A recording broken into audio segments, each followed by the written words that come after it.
To everyone in the audience and also those who are watching us via live stream. I'm Dr. Marshall Stevenson, one of the commissioners representing the University of Maryland Eastern Shore. I'm going to give a few remarks and then turn it over to some people who will give us additional remarks and a welcome. This is a very historic and important occasion, and I'm glad all of you are here and recognize how significant this event is. At this time, I'd like to welcome the president of the University of Maryland Eastern Shore, Dr. Heidi Anderson.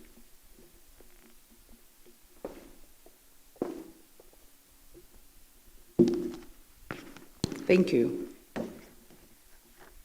Good morning and welcome to everyone.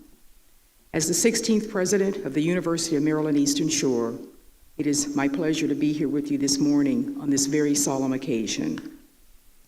Today we are gathered here in person as well as virtually to commemorate the lives of the victims of racial terror that took place here in Somerset County, Maryland.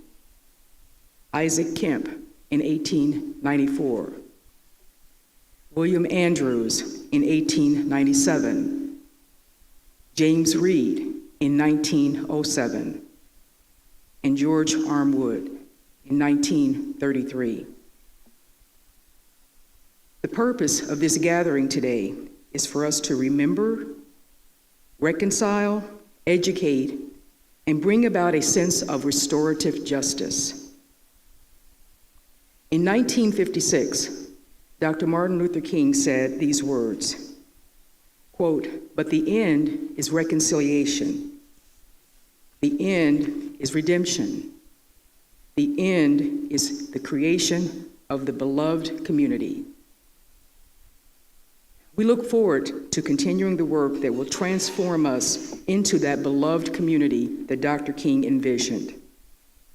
The University of Maryland Eastern Shore is committed to fighting for social justice in all of its forms, and we fully support the commission, and as one of the state's HBCUs, we are pleased with having representation with Dr. Stevenson on the commission as mandated by House Bill 307. I want to encourage everyone who is here today, and especially our students, and I know many of our students are here virtually, to listen and learn from today's hearing. Because students, you will be the ones who leave this campus to help make Dr. King's beloved community a reality, a world that is intolerant to poverty, a world where all forms of prejudice, discrimination, and racial terror will be eliminated. And students, you are the ones who will make a world where conflict is resolved peacefully and social justice is at the heart of all of our well-being. So I want to thank everyone for attending today, and may we all leave today's hearing inspired to make our world a better place. Thank you.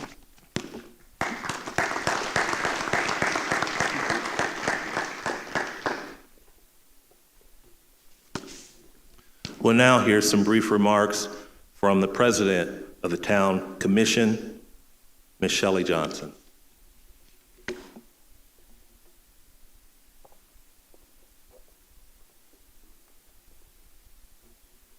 Good morning.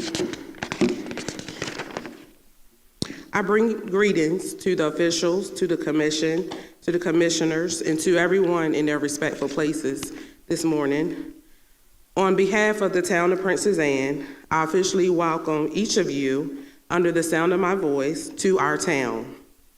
As Commissioner at Large for the town of Princess Anne, it's an honor and a privilege to stand here today holding such a title as mine. To this day, being the only second Black woman to hold this seat is an honor. It shows how far we have come, but it definitely shows how much further we have to go. My prayer is today that this hearing will bring closure to some, and it will bring healing to all. I welcome each and every one of you to the town of Princess Anne, where we are now moving forward together.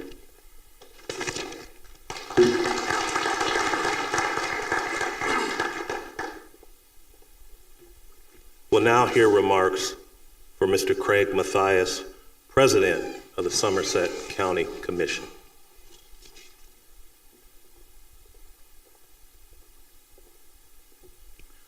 Good morning, all. We certainly like to take this time to welcome each and every one of you to this auspicious occasion. This is an opportunity for us to reflect, not only to reflect the past, but to move forward in the future. We would like to thank the Maryland Lynching Truth and Reconciliation Commission for taking on the task of sharing with us information that is so vital to the history of this county. Myself, I would like to welcome all of you and thank you for your participation. I have the distinct honor of being the first African American to serve in a county government position, and at that time it was 340 years of this county's history.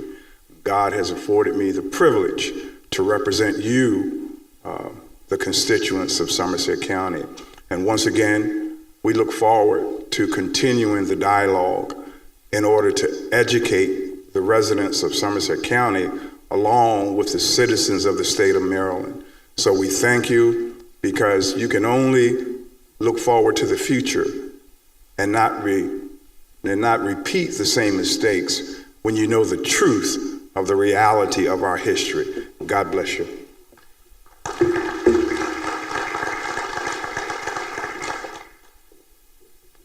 Before I turn it over to our chair, Dr. David Fakunle, I would like to briefly make some remarks myself.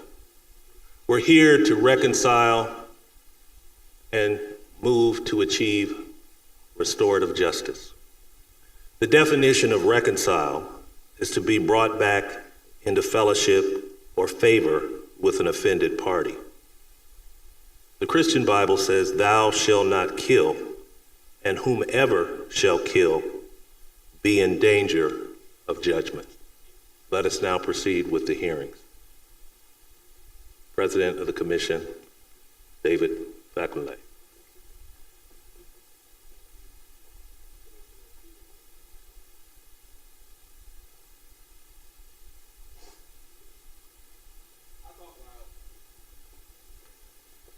So before we get started, it's very important to set the tone.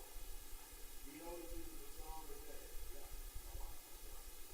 We know that this is a somber day, that this is a day for healing, for talking about the truth. And the truth hurts sometimes. But that's what brings us towards healing.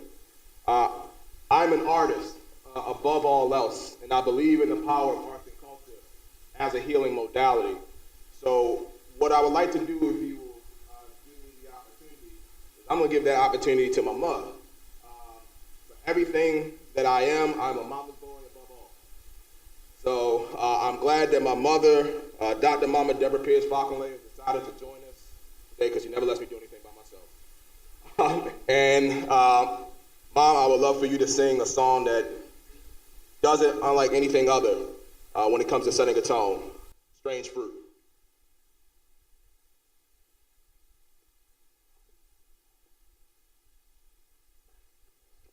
Southern trees bear a strange fruit, blood on the leaves and blood at the roots, black bodies swinging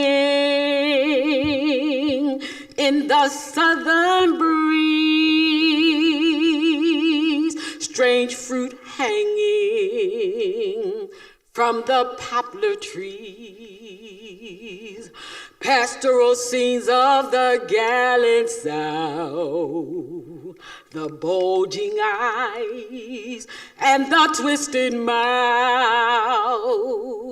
scent of magnolia, sweet and fresh, then the sudden smell of burning flesh. Here is a fruit for the crows to pluck, for the rain to gather for the wind to sound, for the sun to rise, for the trees to dry. Here is a strange and bitter cry.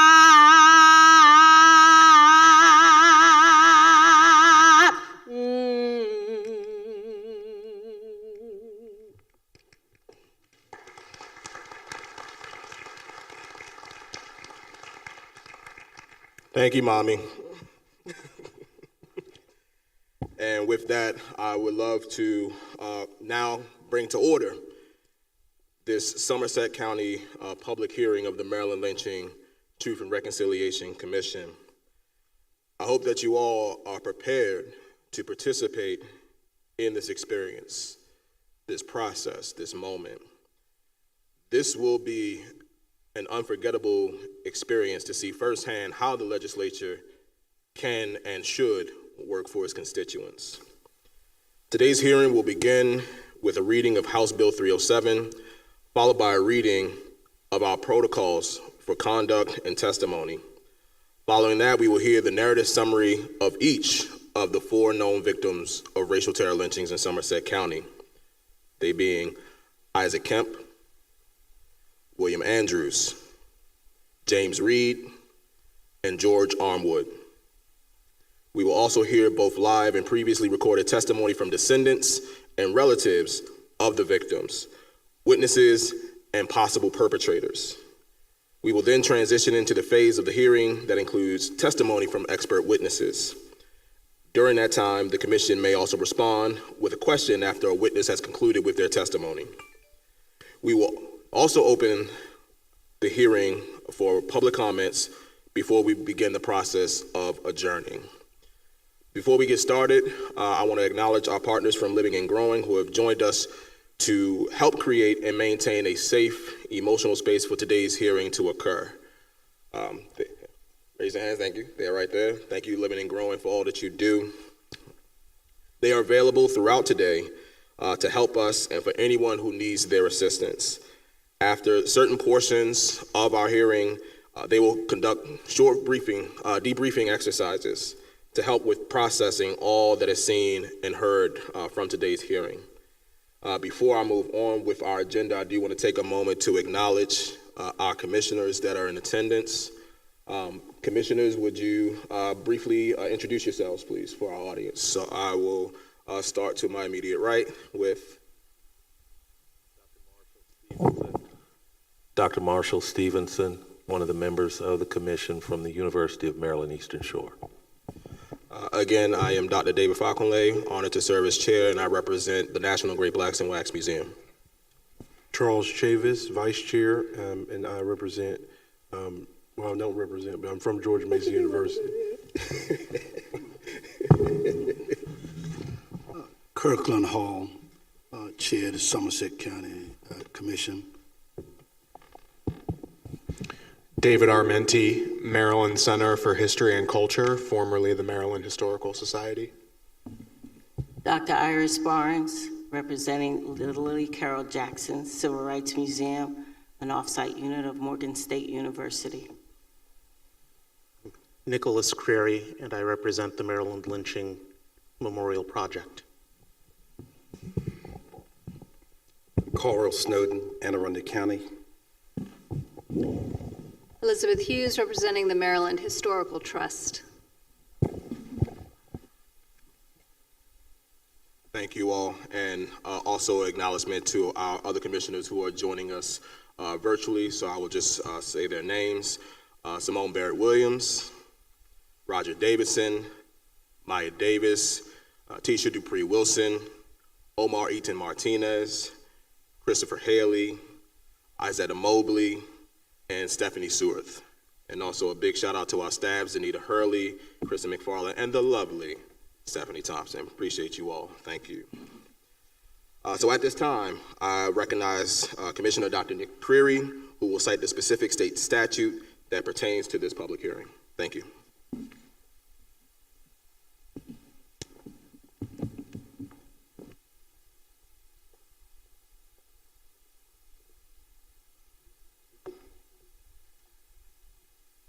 The legislation creating the Maryland Lynching Truth and Reconciliation Commission was signed into law in April 2019. It has since been amended to extend the commission's sunset date from 2022 to 2024. The act states as follows: whereas lynching, or the extralegal murder of an individual in an act of mob violence, is a violation of the rights to due process and equal protection of the law. And whereas at least 40 African Americans were lynched by white mobs in Maryland between 1854 and 1933. And whereas no person was ever tried, convicted, or otherwise brought to justice for participating in these racially motivated lynchings. And whereas various state, county, and local government entities colluded in the commission of these crimes and conspired to conceal the identities of the parties involved. And whereas these crimes far exceeded any notion of justice, just retribution, or just punishment, but were intended to terrorize African American communities and force them into silence and subservience to the ideology of white supremacy. And whereas no victim's family or community ever received a formal apology or compensation from the state, county, or local government entities for the violent loss of their men. And whereas restorative justice requires a full knowledge, understanding, and acceptance of the truth before there can be any meaningful reconciliation. Now, therefore, be it enacted by the General Assembly of Maryland that there is a Maryland Lynching Truth and Reconciliation Commission. The act further provides for the commission members consisting of representatives from the Commission on Civil Rights, the State Archives, Maryland Historical Trust, the Commission on African American History and Culture, the Maryland State Conference of the National Association for the Advancement of Colored People, the Reginald F. Lewis Museum of African American History and Culture, the National Great Blacks in Wax Museum, the Maryland Historical Society, the Maryland Lynching Memorial Project, the Lily Mae Carroll Jackson Civil Rights Museum, Maryland's 4 historically black universities, Bowie State University, Coppin State University, Morgan State University, and the University of Maryland Eastern Shore, with 4 public members appointed by the governor. Staff for the commission is provided by Bowie State University in consultation with the Maryland Lynching Memorial Project and by the Office of the Attorney General. Staff members provided by the Office of the Attorney General may issue a subpoena for the attendance of a witness to testify or for the production of documents in connection with any investigation or hearing conducted by the commission. The commission shall hold regional hearings open to the public in areas in which a lynching of an African American by a white mob has been documented.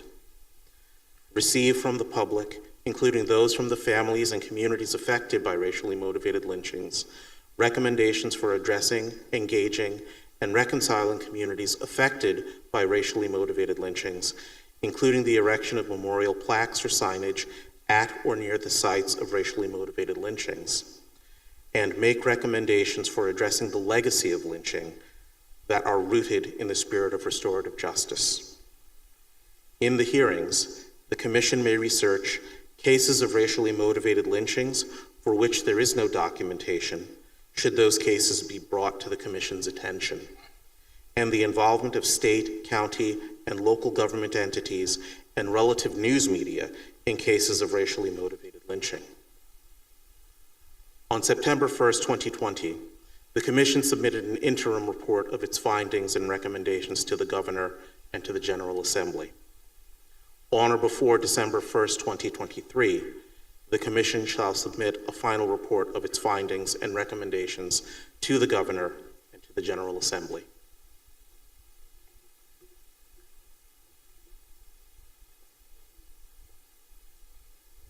McCreary. At this time, I recognize Commissioner Dr. Iris Barnes to explain the code of conduct for the hearing and explain the process for testimony and public comment. Thank you. Good morning. The testimony, questions, procedure, and code of conduct is as follows. Members of the public had the opportunity to submit testimony via email to the Maryland Lynching or MLTRC at maryland.gov prior to today's hearing. During today's hearing, questions and comments from members of the public here today will be collected by volunteers. Volunteers, please raise your hand. Where are our volunteers? Well, if you have questions, just pass them forward. We'll get 'em. We will make sure we get those. We will also allow you to openly share your comment or question at the podium located on the floor at center stage. To make an open comment, you must sign up in advance. The public comment sign-up sheet is located in the lobby. If you are submitting a comment or signing up to make a comment, please provide your name and organizational affiliation, if any, and limit your comment or question to no more than 3 sentences or less than 1 minute. There will be limited time for public comments, so it may not be feasible for us to hear all who wish to make a public comment. Please be respectful of the time limit. Questions and comments should be limited to the topic of discussion for today's hearing. If your comment or question is off topic, it will not be included in the hearing. Comments, questions, and testimony should be presented with decorum and the respect appropriate for conducting this public hearing. Any comments or questions containing obscene language or language inciting imminent violence will not be addressed, and any live testimony containing such language will end. Finally, please note that members of the media may be present during today's hearing, and as such, public comments, questions, and testimony may be broadcast or printed by news outlets. Thank you. Thank you, Commissioner Barnes. At this time, I'd like to recognize Ms. Carrie Samus, Mr. Charles Hall, and Ms. Margot Green Gale to present the history concerning the life and death of victims Isaac Kemp, William Andrews, and James Reed. Thank you.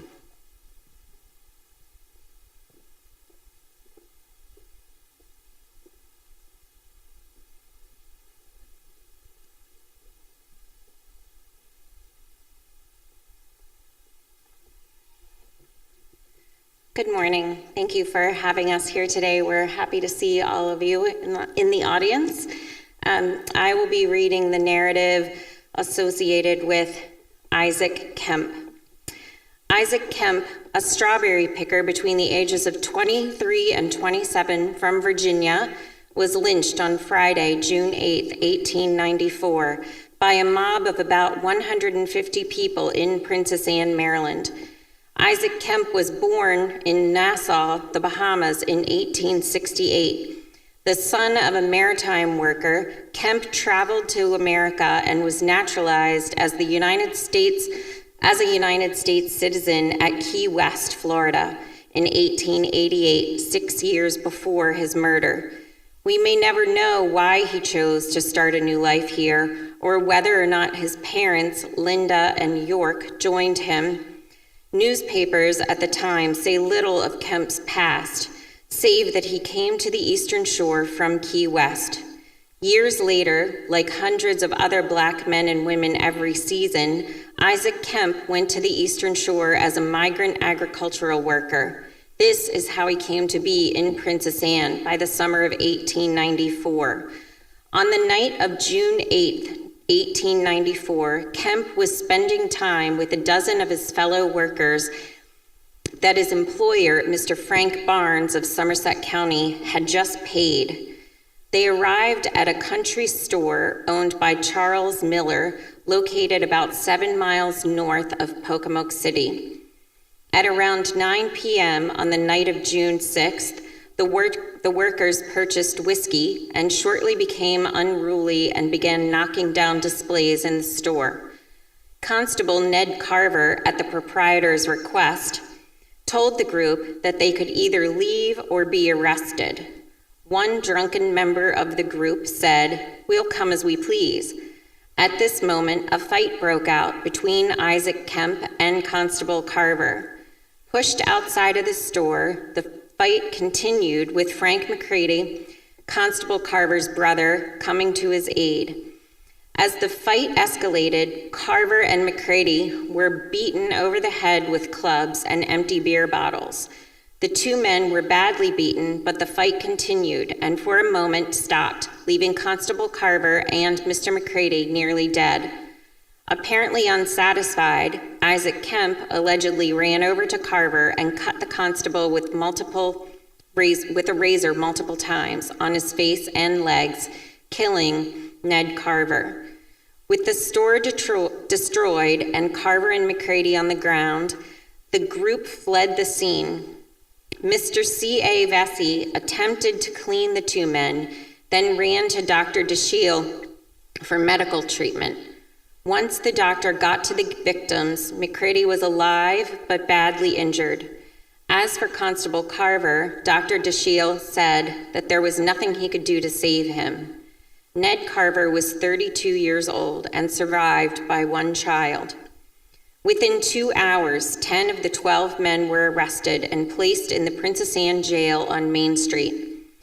The other 2 men apparently left the store when the men began fighting and were arrested shortly after in Pocomoke City. Early in the morning of Thursday, June 7th, a group of about 75 men approached the Princess Anne jail, explaining to Deputy Dryden that they had a prisoner for him to arraign. Another 75 men were placed on guard. Once the jailer opened the door, the mob overpowered the deputy and rushed into the jail. Officer Dryden refused to give the mob keys to the jail, and the group resorted to using a battering ram to open the door. Forced to hand the keys over to the mob at gunpoint, Officer Dryden could do nothing but watch as the angry men found the supposed ringleader of the attack, Isaac Kemp. One of the other men, John Handy, claimed that Kemp was not only the lone person drinking, but said that he was the only one to hit Constable Carver with a bottle. Satisfied that they had found their man, the mob shot Kemp 50 times while he was still chained in the cell, killing him instantly. None of the other prisoners in the jail detained for the attack on Carver and McCready were harmed, and it was initially reported that none of the other members of the mob could be identified. However, Alva N. Gibbons, a man who spent the night in jail with the sheriff, noted that he recognized one of the members of the mob to be Samuel Webb, whose mask accidentally fell off during the raid. The sheriff was also quoted as being able to identify one of the lynchers as Sewell Webb. Afraid that the mob would return for other men, Officer Dryden requested a clandestine removal of the group to the jail in Salisbury, Maryland, about 15 miles north of Princess Anne. However, when the mob returned to the jail for the others and realized that they had been transferred, a request to send a train for 100 men to take them to Salisbury was denied. In Salisbury, word had gotten out that the prisoners were there, and tensions between the white citizens who wished to lynch them and the armed black citizens who vowed to protect the prisoners created a problem in town. As a result, another secret transfer of the 10 workers from Virginia was made, taking them to Murderers Row in Baltimore City, leaving chaos behind on the Eastern Shore. The black-owned newspaper, the Richmond Planet, published an appeal on their front page on June 16th to raise funds for the men's legal defense.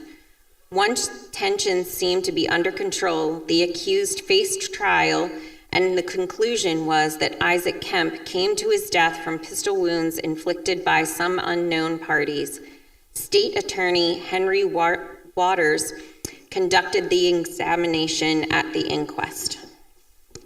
Thank you.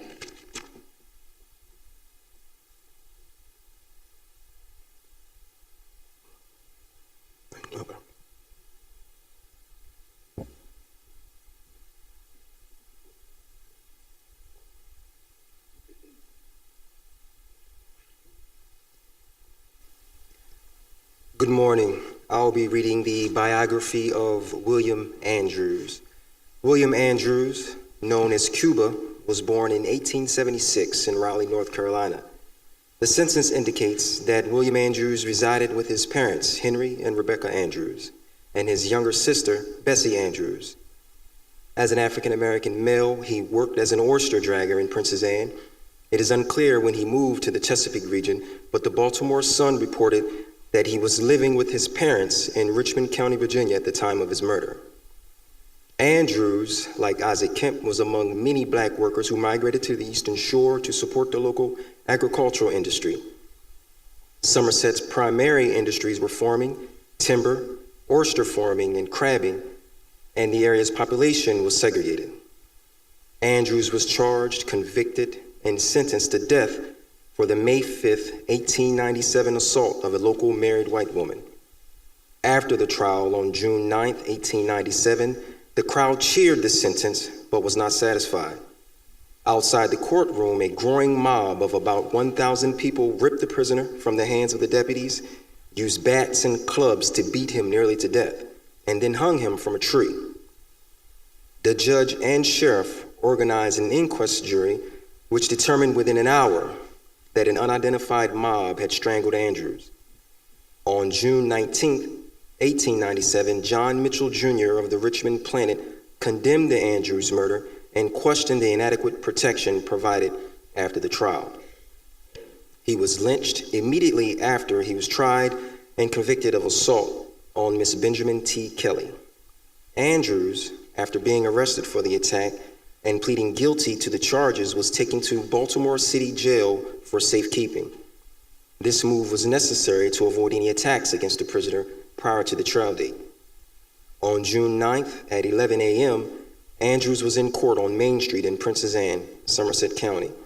Within an hour, he had listened to Miss Kelly's tearful testimony, confessed to the crime without any defense, although he did mention that Miss Kelly was wrong and that he did not have a pistol, and received a guilty verdict for the assault. Judge Henry Page ordered that William Andrews be executed by hanging at the state's request. The crowd cheered as the sentence was read. As court adjourned, the local police forced notice that a large group of people had gathered in the back lawn of the courthouse. Fearful of what their intentions were, Judge Page addressed the mob in an attempt to avoid any violence toward the prisoner. He pleaded with the crowd that Andrews had faced a speedy trial and the verdict was decisive and satisfactory, essentially avoiding all of the circumstances that surround mob justifications for lynching. Judge Page requested that the people go to their homes as law-abiding citizens of Somerset County. People screamed that they would only leave if the judge promised not to allow Andrews to be taken and held in Baltimore, and if the judge could grant that request, they would disperse. Judge Page concurred. As the judge told the officers that the crowd would allow them to transfer the prisoner to the jailhouse on Church Street, just across the ravine, Sheriff Nelson and his deputies took the handcuffed Andrews out of the court, and were met by a boisterous crowd. Immediately, the officers were attacked and attempted to get Andrews to the jail. The crowd simply overpowered the officers as they tried to protect their prisoner, and Andrews was literally ripped from the sheriff's hands the instant they entered the courtyard. While handcuffed, Andrews was punched, kicked, beaten with bats and clubs, and cut with razors until he was scarcely alive. Many of the punches found the face and body of the deputies trying to protect Andrews. Once the crowd was satisfied they had beaten William Andrews to death, Sheriff Nelson went over to the body and realized he was still alive. The mob then grabbed Andrews once more and dragged him over to a walnut tree on the property of Z. James Doherty, where in an instant he was hanged until his death was confirmed. William Cuba Andrews remained in the tree until around 2:30 p.m. when his body was placed in a plain coffin and buried in the Alms burial ground. Immediately, a jury of inquest was composed, and within an hour it determined that he was strangled by a mob of unknown strangers not from Somerset County. Thank you.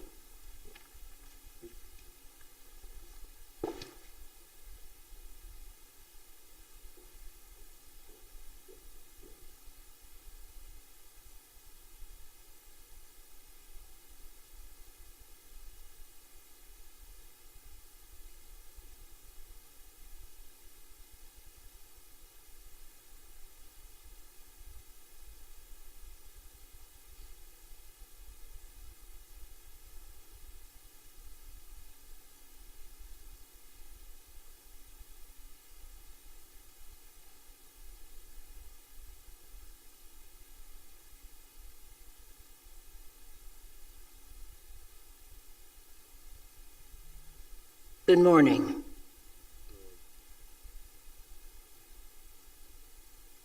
I will be reading to you about James Reed. James Reed, born in Choctaw Nation, Southeast Oklahoma, May 15th, 1885. Lynched in Chrisville, July 28th, 1907. Here is his biography. James Reed, a laborer, was born on May 15, 1885, as a Choctaw freedman raised in the Choctaw Tribal Nation in southeast Oklahoma. These lands are not the ancestral home of the Choctaw nor the freedmen and freedwomen who reside there at that time and currently. According to the 1897 Choctaw Freedom Roll, Reed was the son of Sylvia and Henry Reed, and one of 6 children who resided in the Choctaw Tribal Territory. Reed left his home sometime after his 15th birthday.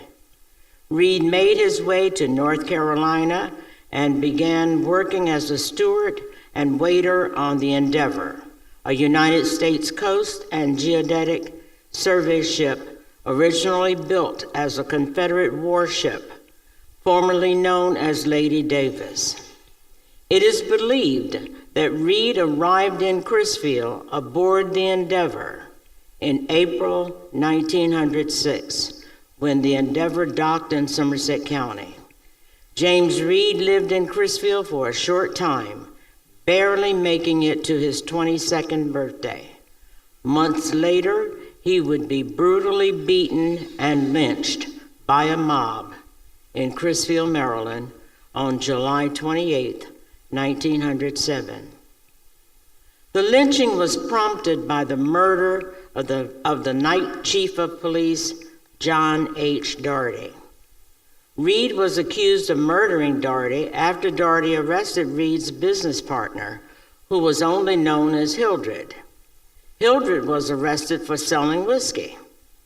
Chief Daugherty and Officer Evans were walking their prisoner, Hildred, through the African American business section of town. When Reed learned of the arrest, he ran to an African American billiard in the area and borrowed a .44 caliber revolver from Lemuel Showers, the owner of the establishment. Reed then supposedly followed Daugherty and Evans several blocks before firing.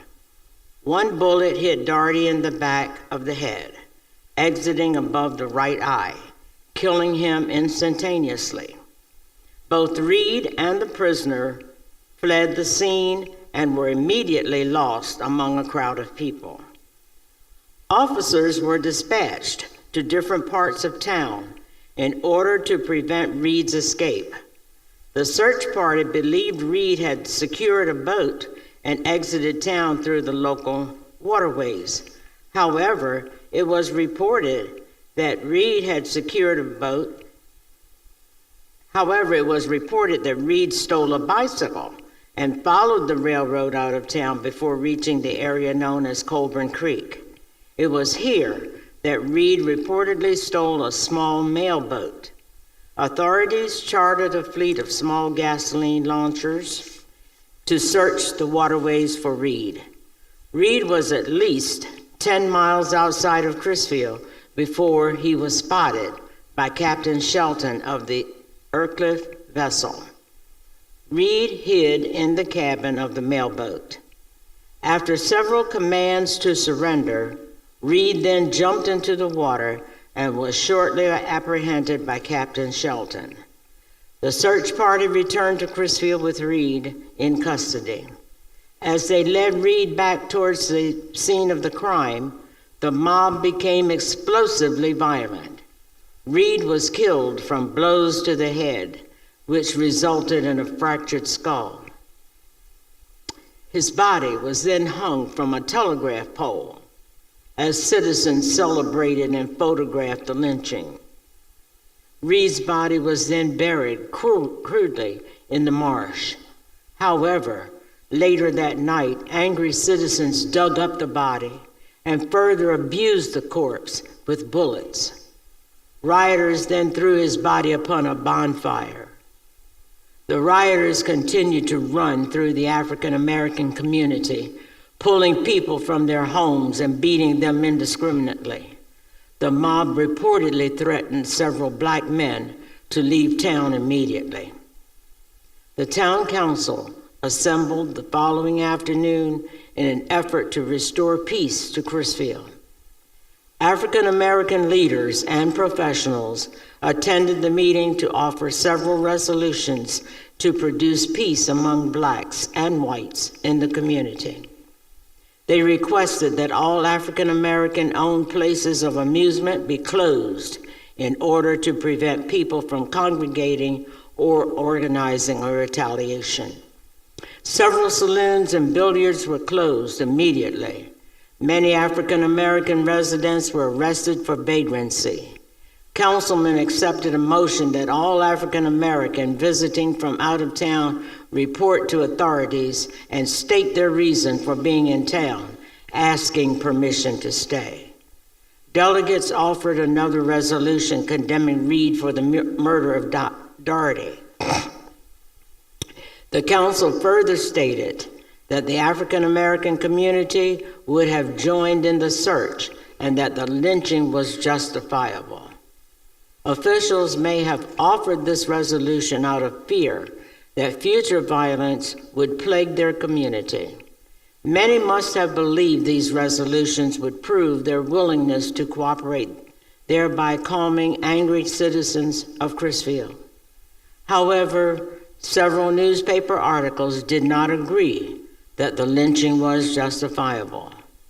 The Afro-American Ledger stated on August 3, 1907, that it was unbelievable that the better element among the colored people would endorse the lynching of James Reed.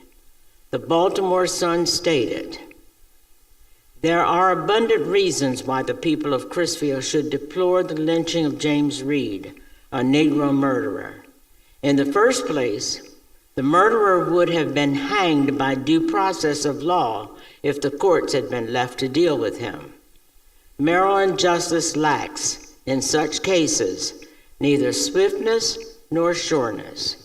No mob is capable of administering the law in a way that will strengthen our civilization or add to the security of society. Lawlessness begets contempt of the law and of orderly procedure. The lyncher of today may be the victim of mob law tomorrow. The safety of every community rests upon the prompt and rigid enforcement of the law in courts of justice. To encourage Judge Lynch is to place a premium upon acts of violence and to expose every citizen to vengeance of a mob incapable of acting calm and discriminating justice. Let the courts of Maryland punish lawbreakers in Maryland. There was no investigation into the lynching of James Reed. There was also no interference or sentiments about the event from a state level. Lemuel Showers, the owner of the revolver that Reed used to kill Chief Doherty, was arrested after leaving town. Showers was jailed in Princess Anne to await his trial, but no report has been found on the outcome of the trial, nor is there any report on the capture of the prisoner Hildred. It is believed he escaped during the chaos. This is James Reed. Thank you.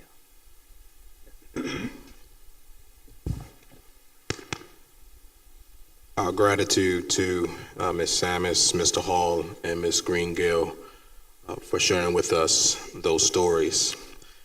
At this time, we would like to take a brief 5-minute break, and at the end of that break, we will bring up Living and Growing to lead us through a brief debriefing exercise. It is currently 10:07 a.m. We will come back at 10:12 a.m. with Living and Growing leading us through. Oh, I know. No. We want to take a break first and then come back with a debrief. So it's a little bit of an audible. My apologies. So yes, a 5-minute break, and then we will come back with a debriefing from Living and Growing. Thank you.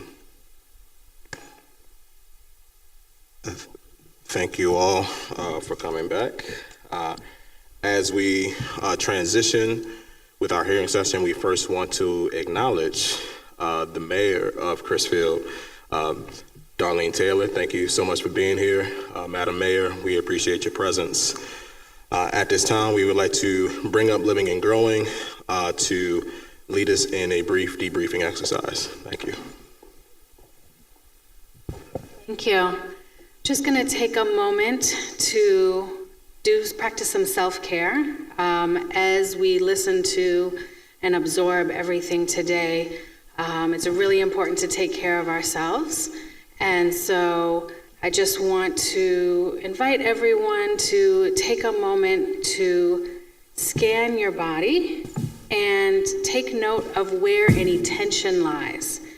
You know, when we are listening to stories of trauma and violence, the emotional impact, the psychological impact, it sits in our bodies, right? We absorb it, we feel it.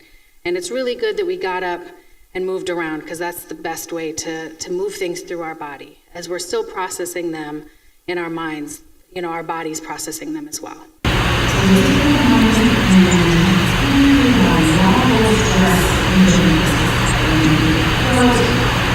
Shoulders, could be in your back. And as you start to register how your body's feeling, start to take a few breaths. You can take it in through your nose, out through your mouth. And as you continue breathing in, really think about that place in your body or those places in your body that might feel tight or tense or painful. And as you breathe in the fresh air, the fresh oxygen, you're really trying to release that tension with the exhale. So we'll take a few breaths together and then scan again. So breathe in through your nose. Let your lungs and your chest and your stomach fill up, and then slowly let it out through your mouth. Again, in through your nose, expanding, and release through your mouth. Again, in through your nose. Feel that air fill up your body. Go to the places you need it to, and release. Take a moment as you return to your normal breathing and see if anything has shifted. I know it's a short time, but sometimes that breath is so powerful, it can really move things in our body. Take note of how your body feels now, and if you maybe need to continue doing some breathing. Now and throughout the day today, check in with yourself. Get up if you need to, move around if you need to, reach out to us. We can come outside and talk with you if you need to, or just stand or sit with you. And remember that this is full body, full engagement work. It's not just a mental process, it's really a whole human process. And so we need to take care of our whole human selves. One more breath, and release. And now we can continue. Thank you so much. Thank you. At this time, I would like to recognize Vice Chair Dr. Charles Chavis to present the history concerning the life and death of victim George Armwood, immediately followed by a brief mention of the child victim, Edna Broughton, as told by Mr. Isaac Jasper. Thank you. All right. Thank you so much, Commissioner Fakunle, and thank you to all those who are gathered here today. I am deeply honored for this opportunity to share the research that I've been doing specifically in regards to these cases, the case of Matthew Williams, which I presented on in Wacomico County, and also the case of George Armwood. Before I begin, I want to provide brief context about the materials, records that I'll be presenting from today. As I mentioned oftentimes to my students, I am a history professor. I do represent George Mason University. I want to clear that up as well. As a history professor, I oftentimes talk to my students, and I always encourage them to let the sources lead you. And that is what I seek to do in my research. And what you'll see in this work, the narrative that is presented, the sources will guide the story. And specifically, in this case, the sources that have been suppressed and left out of the traditional narrative. And so you'll be hearing and seeing records for the first time that were a part of records that I discovered in 2018 while a doctoral student at Morgan State University. As I mentioned previously, my main case that I focus on is the case of Matthew Williams. In 2018, I discovered boxes of records within the Maryland State Archives that had been hidden in full view for over 90 years. My book, The Silent Shore, is based on the amount of records that I've found in the one box pertaining to Matthew Williams. However, there was a second box, and that box contained almost identical amount of sources and materials pertaining to the case of George Armwood. And I'll be presenting from those materials. In terms of the materials and sources that I'll be discussing and coming from today, there include eyewitness statements, photographs of individuals that were named by the Office of the Attorney General, as well as statements from the local law enforcement officers who were on the scene, identifying members of the mob. And so before we begin, however, I thought it would be fitting to first begin with sharing the Burn documentary that was developed by the Maryland Lynching Memorial Project and Mr. Will Swartz, who's a friend of the commission. And so I'll start by sharing that and then come right back and begin to present the research. One second.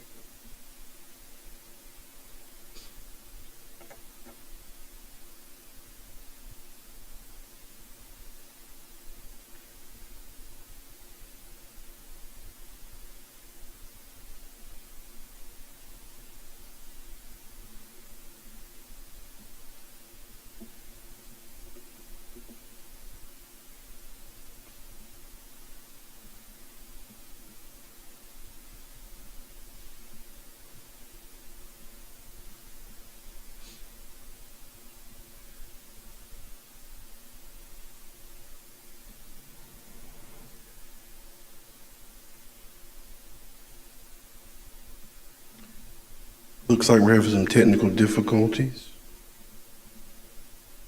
For some reason, the sound isn't coming through. 1 second, please bear with us.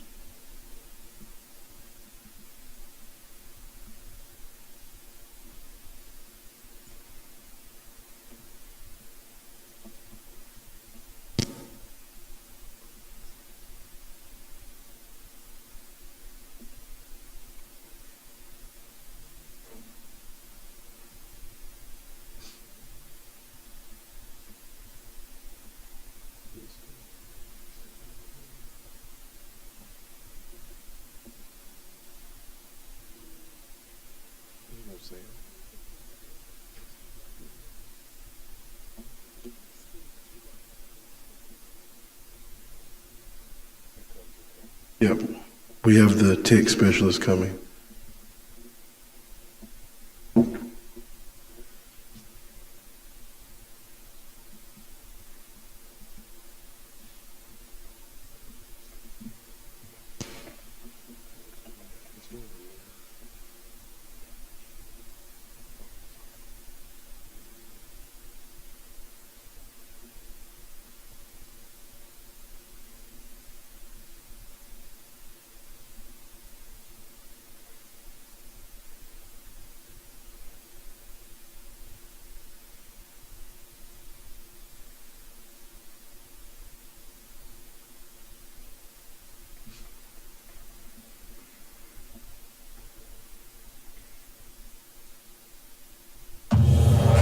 They beat him, and they stabbed him, and they hung him, and they set him on fire. They knew in advance what was going to happen. The decision to take him away from the safety of Baltimore City was a tragic mistake. They didn't think a black man's life was worth anything.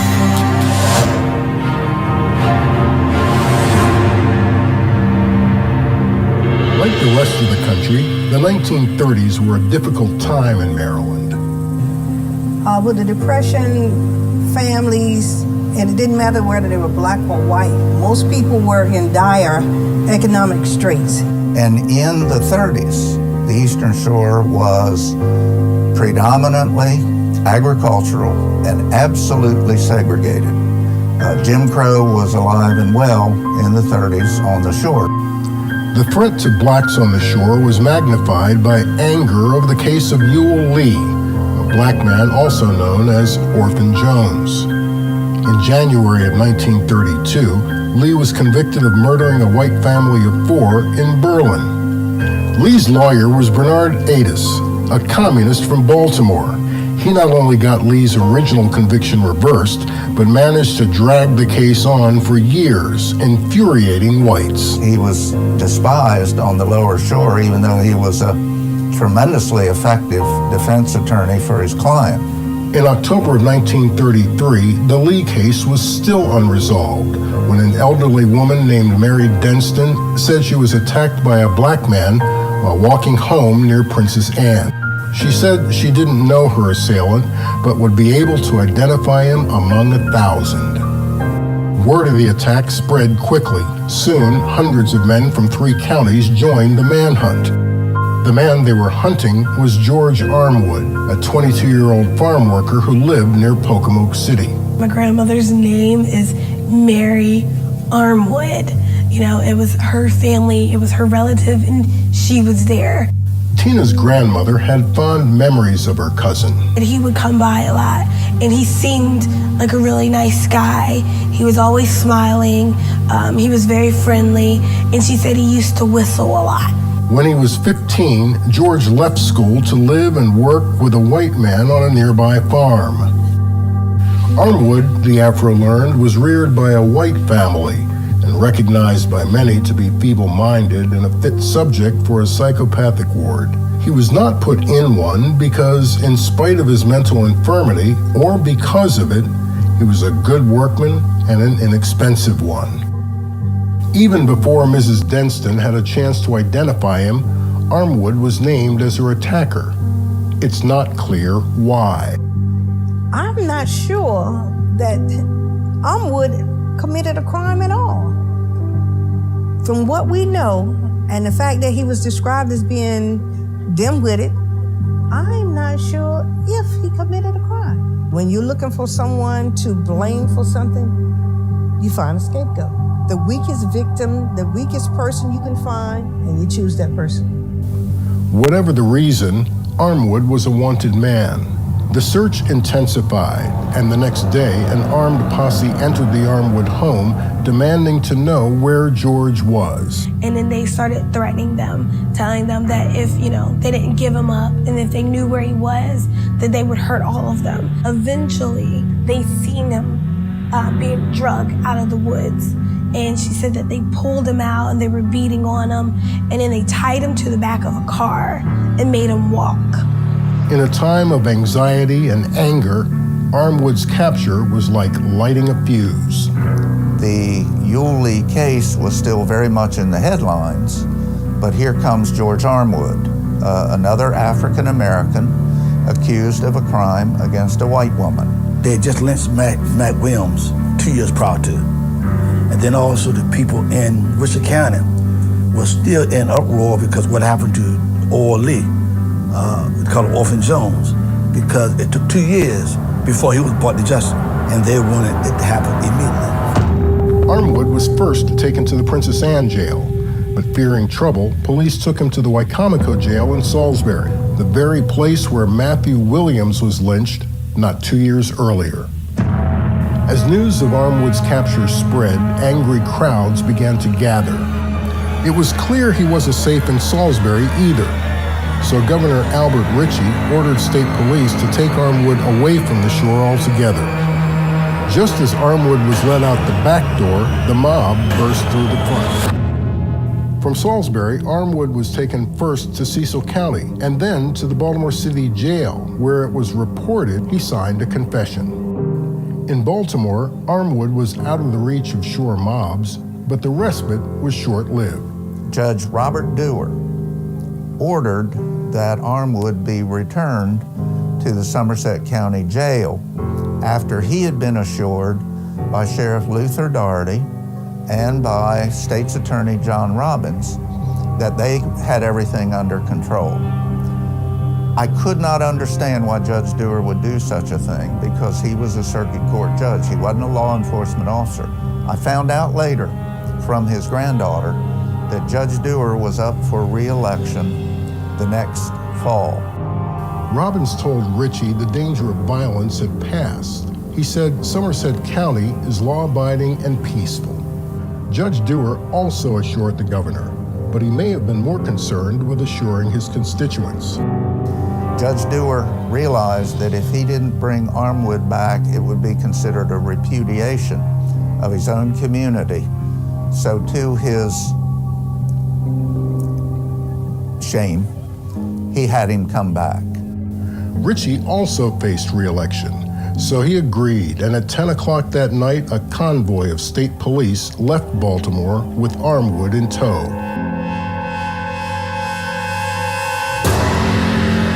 When the sun came up on October 18th, George Armwood was sitting in a cell at the Princess Anne Jail. Everyone on the shore knew it. His return was trumpeted in the papers and on the radio. Predictably, the jail attracted the curious and the furious. People arrived by the hundreds. The danger was clear and growing. The troopers who brought Armwood back stayed to guard the jail, but there were only 25, and the mob now numbered in the thousands. The American Legion refused to provide reinforcements, and Robbins refused to allow Armwood to be returned to Baltimore. Reports of unrest soon reached the governor. Again, Ritchie called Robbins and Dewar, and again, each man assured him that Armwood was safe. But with every minute, the mob was getting larger and more menacing. At 7 o'clock, Dewar went to the jail himself to talk to the angry crowd. The judge confronted the mob and said, I know all of you. I know most of you. Now, let's just go home. We're going to try him and let the law take its course. And there were shouts from the mob, well, what if ATIS comes over? There was this prevailing attitude in the lower shore that if something was not done quickly, this lawyer ATIS will do the same thing here that he did in Worcester County, and we're not going to have that. After speaking to the mob, Dewar got back in his car and left for dinner, thinking the crisis was over. He was mistaken. No sooner had the judge left when the crowd advanced at the badly outnumbered troopers. As they surged forward, the police closed ranks at the jail entrance. Rocks and bricks started flying. The police answered with tear gas. The smoke had the desired effect, but was quickly dispersed by the wind, and the crowd, still growing in number and frenzy, pressed in. The police were armed but never fired a shot. Instead, there was hand-to-hand combat at the entrance. Some men brought heavy rails and rammed the gate repeatedly until it finally gave way at 8:30. A howl arose from the mob when the gate went down. Armwood was found hiding under the mattress in his cell on the second floor.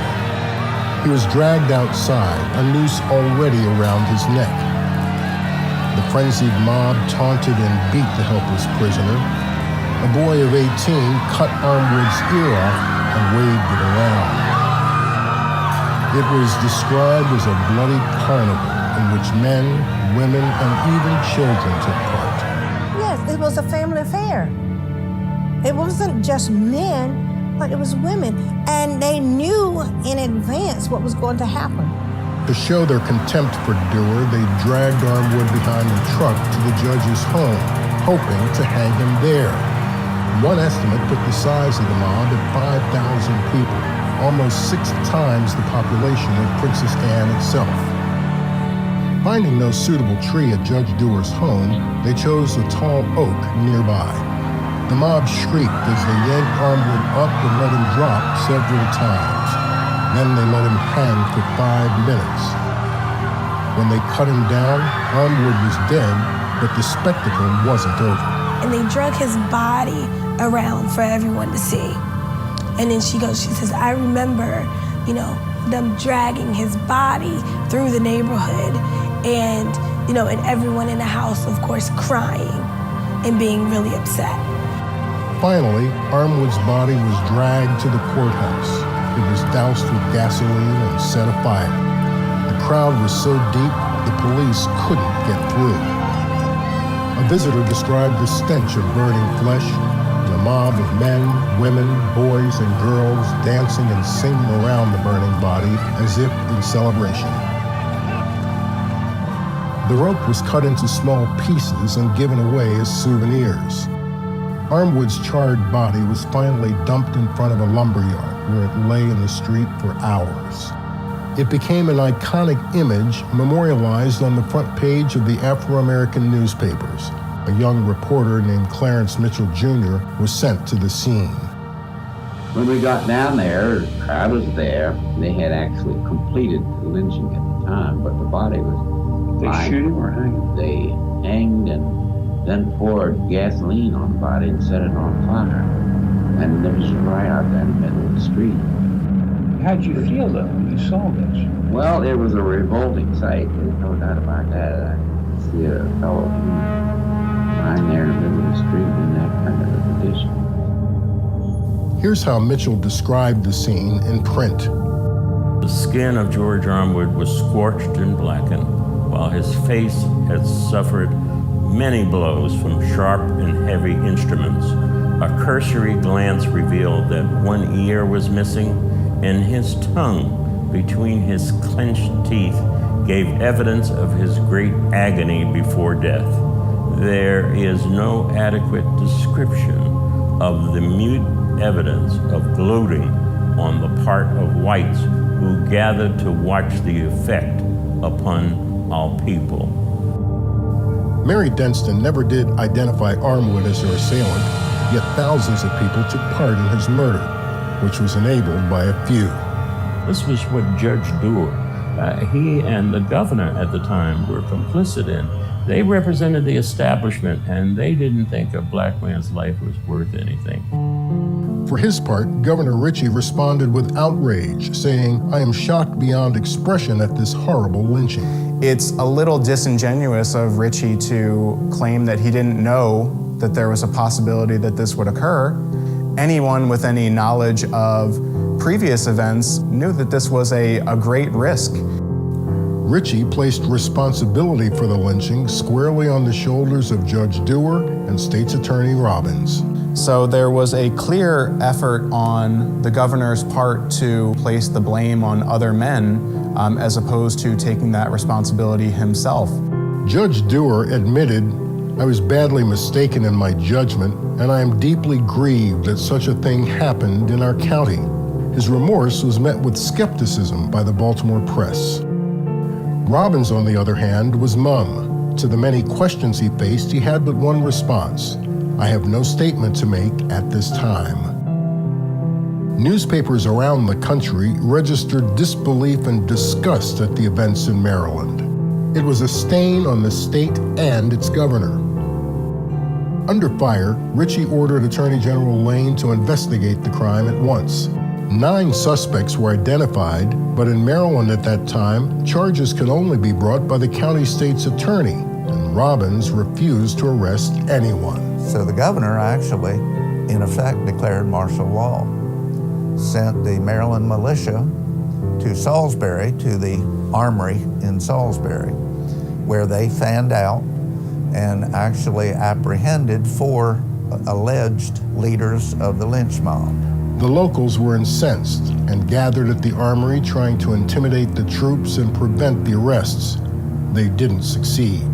The 4 men were rushed to Baltimore and were returned to the shore to face charges. State's Attorney Robbins said, Judge, I don't have any evidence against these men, so I've got nothing to charge them with, whereupon the judge dismissed the case. So the Armwood lynching, just as the Matthew Williams lynching, went without anyone being charged. Yeah, so basically nothing happened. So business as usual. But someone had lost their life. Family members lost a loved one. And despite their efforts to placate shore voters, both Ritchie and Dewar lost their re-election bids the next year. The community continues to suffer. Princess Anne and Todd's of Somerset County are still reaping the results of that incident. We have a serious racial divide that still exists in our county. And until we get to the point of talking about it, talking about what brought it about and the aftermath of it, nothing's going to be done. There's that huge gap. There's no understanding of each other. And until we get to that point, lynching is going to have, it's like a stab in the heart.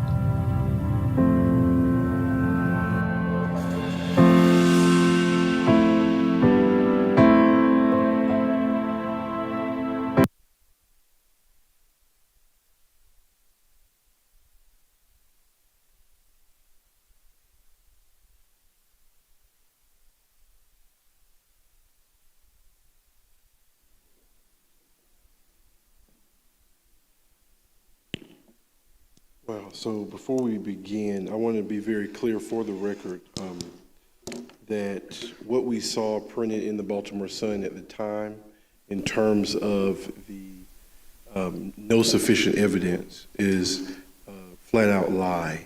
It's going to be very clear. And the lynching of George Armwood was a state-sanctioned lynching, right? And that's what we have to grapple with this, and we have to speak the truth and say it as a commission. If we are going to be honest about our work.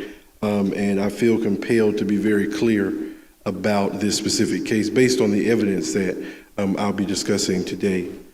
And so I wanted to first begin with the radical Black truth tellers and talking briefly about the work of the Black press. In the film, you hear from Clarence Mitchell, who was actually the first on the scene. And I'm going to play a clip for the record because I want to make sure the sources, as I mentioned before, speak for themselves. And this is from the Maryland Historical Society, but I'm going to provide some context.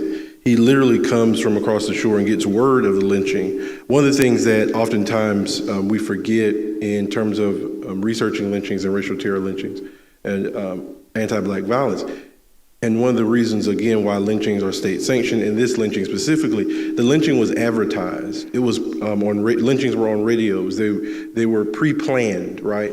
And so we think about meditation and planning regarding murder. These lynchings were planned, and they were planned in such a way that Clarence Mitchell had enough time to come from Baltimore and other areas, and people came from all over the state. But Clarence Mitchell comes from Baltimore. And makes it to the scene. And the Afro is literally the first there to report. And so I'm going to play the extended version of his actual interview that he conducted, and then I'll continue.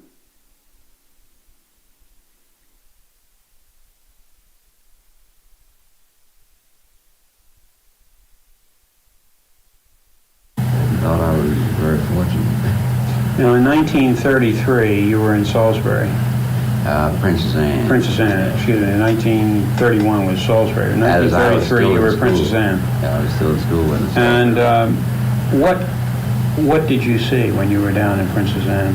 Well, in Princess Anne, which, as I said, was 1933, I saw this lynching.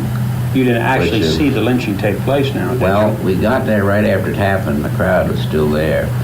body was How still did you on know street. that it was going to, it's just by coincidence that you happened to come along? No, it had been well publicized. Actually, what happened, the victim... Well, you don't publicize a lynching. But in those days, they did. You knew when something was in the offing. It operated on a schedule which was announced on the radio. Oh, come on. That is correct. Actually, what happened... You mean everybody knew when the thing was going to take place? And the authorities didn't take adequate steps to prevent it? They might have gone through the motions, but they didn't take adequate steps. You see, in a situation such as that, the victim had been brought to Baltimore while he was still alive, of course, for safekeeping. He was supposed to have molested an elderly white woman on one of those farms or in some part of the area surrounding Princess Anne. Also, the story has it that he was feeble-minded, but be that as it may, whatever happened, it had aroused such antagonism that he was brought to Baltimore City for safekeeping. And Governor Albert C. Ritchie was governor at that time. He was urged to send this man back on the ground that it was a reflection on the people in Princess Anne to say that anything would happen and that he should be sent back. Well, it turned out that because 2 years before in Salisbury there had been a lynching, anybody with his common sense should have known that it was hazardous to send this person back. But the Eastern Shore then was an important political entity, and I assume the governor didn't want to antagonize them any more than they already had, or any more than they had been antagonized for whoever brought the victim away. So there were these announcements that came over the radio. In those days, the radio was much more primitive than it is now, but it was sufficient for you to know what was happening. And the team that was supposed to go down there from the Afro-American was supposed to start when the word came out that the crowd had gathered and the lynching was about to take place. And I mean, everybody knew it was going to take place. Well, why did the governor send him? They knew that something would happen, and the something that everybody expected was a lynching. Yeah. And that is the reason why we went. The Baltimore Sun had its newspapers, reporters down there. And we had to go a long way around, at that time, up over through Havre de Grace, I guess. Yeah. But anyway, whatever way it was, we had to go around, and all the way, of course, we were picking up these reports of what was happening. Somebody gave me a pistol. I had never fired a pistol in my life, so I stuck it down in the upholstery of the seat. I don't know what happened to it, whether anybody ever found it or not, but anyway. When we got down there, the crowd was there. They had actually completed the lynching at the time, but the body was They shoot him or hang him? They hanged and then poured gasoline on the body and set it on fire. And it was right out there in the middle of the street. It was a horrible sight with all these people standing around. And was the fire out when you got there then? My recollection is that the fire was out, but the body was still in a state of singe, And the interesting thing, too, was at that time, the crowd must have been more or less surfeited because they were standing around, but being young and brash, I went around asking people questions. How'd you feel, though, when you saw this? Well, it was a revolting sight. There's no doubt about that. To see a fellow human lying there in the middle of the street in that kind of a condition, it was terrible. He was lying on the street then? Yes, that's right. See, by that time, he'd been cut down by somebody. I suppose, it might have just burned down because the body was saturated with gasoline, and maybe that the gasoline just burned the road. I doubt whether anybody was taking the trouble to give him any respectful attention. And we went.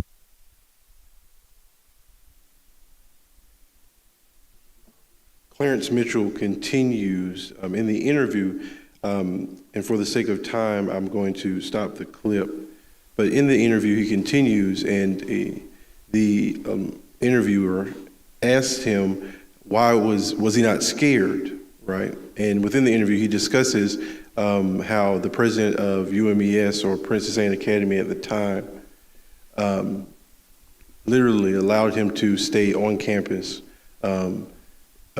to all the reporters, the black reporters, stayed on campus at the time. And I just wanted to acknowledge that in terms of the role of black institutions. Here we have the black press, but also the HBCU, historically black colleges and universities, this sacred space. So he's able to find safety overnight as he comes to the shore, and I believe he actually stays in the residence of President Kaya at the time.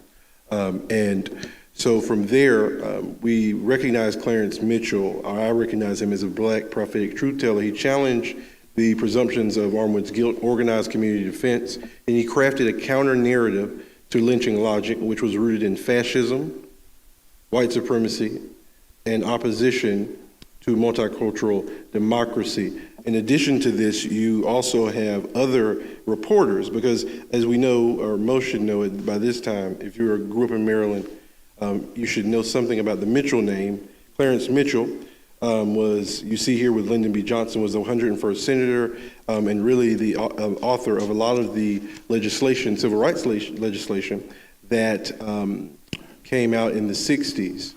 However, his first major job provided by FDR through New Deal legislation was an opportunity to write as a reporter for the Afro-American. And this was one of his most impactful experiences, which I think went on to compel him to advocate for civil rights. He's joined by lesser-known individuals who were also employed by the Afro. One, Levi Jolly, was an investigative reporter who also covered the Matthew Williams case as well. And one of the things that I think is remarkable about Mr. Jolly's work is his ability to salvage the humanity of the victim. As I've mentioned during the Matthew Williams testimony, we see in most of the white newspapers that the individual, the black victim, is oftentimes only recognized and identified by their alleged crime. Their humanity is lifted from their person, and they are literally only identified by these alleged crimes, right? And so what Mr. Levi Jolly does in most of his work, in his journalism, he seeks to salvage the humanity of the victims by connecting with their friends and family. And a lot of the information we know about these individuals, if we were leaning specifically and solely on the white press, we would have no information. But because of the brave journalism of individuals such as Jolly and others, we know about Matthew Williams, we know about George Armwood's friends, his family, because Levi Jolly took the time to interview them and consult them. Right? We also have one Ralph Matthews as well, again, for the Baltimore Afro-American. Because of Mr. Matthews, he supported and helped with a fundraiser to secure funds for the body to be buried. And he was also present at the burial. Right? And so consistently, in the midst of this white racist terror, black reporters, journalists came over and to support this community here on the Eastern Shore.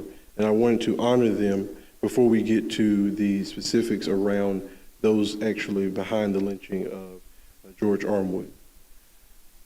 Next, and this is where we transition in terms of the records that you're seeing into the records that were discovered in the Maryland State Archives in 2018, rediscovered, I would say, or hidden, that were hidden in full view. You see correspondence from national leaders, right? The first leader is NAACP, Charles Hamilton Houston of the NAACP. And he's literally writing to Preston Lane and the governor, and these are all in the governor and the state's office of the Attorney General's files that I discovered. You see them writing, encouraging them to make sure they get it right this time. And he calls out Albert Ritchie, the governor at the time, for trying to have these fake investigations, right? One of the things that is important to recognize and that we see within the Byrne film, but also in some of the research that I've uncovered, is the ways in which black bodies were used as political tools, right? Specifically in this case, Ritchie was jockeying for the presidency as it's articulated in the film, and he's recognizing as a Democrat that he's going to need black support. And so he thinks, like a lot of politicians unfortunately think, That if there's this symbolism where newspapers or, in word only, if I say that I'm going to do an investigation, that's all, the coloreds really need to get their vote, right? We see this playing out historically in terms of those jockeying for black support. Richie is using I argue, black bodies to do this with these false words that he's publishing. Charles Hamilton Houston is saying, no, sir, not today. So let's actually have an investigation, right? And let's not just say we're going to have one. Because based on the research that I uncovered with Matthew Williams, we know that the mob, Richie knew exactly who committed the lynching. So you've done this before, and you said, again, what's published in the Baltimore Sun, that there's no evidence, which is, again, I want to be clear, is an absolute lie. There is ample evidence, hundreds of records. And what I've noticed in reviewing the Armwood materials, in which I'm going to discuss, there is more evidence than that of the Matthew Williams case. And also, the evidence is solely based on eyewitness accounts, not from blacks specifically, but law enforcement officers of the state, which I think is really telling. And you see, again, the lie that's printed in the Baltimore Sun that there was no evidence. And so from there, we also have someone who you might notice, Thurgood Marshall, right? Who's also responding to this, again, telling Richie to not play politics with black bodies on the Eastern Shore and in Maryland, right? If you're going to do your job, then do your job, but don't play politics with black bodies. And of course, we should know that Thurgood Marshall would go on to serve as the first African-American Supreme Court Justice. So Marshall is writing to the governor and to the office of the Attorney General at the time, William Preston Lane. You also have correspondence within the records from a number of organizations, including the ACLU, that offered a reward for any of those that were named and involved in the lynching, all right?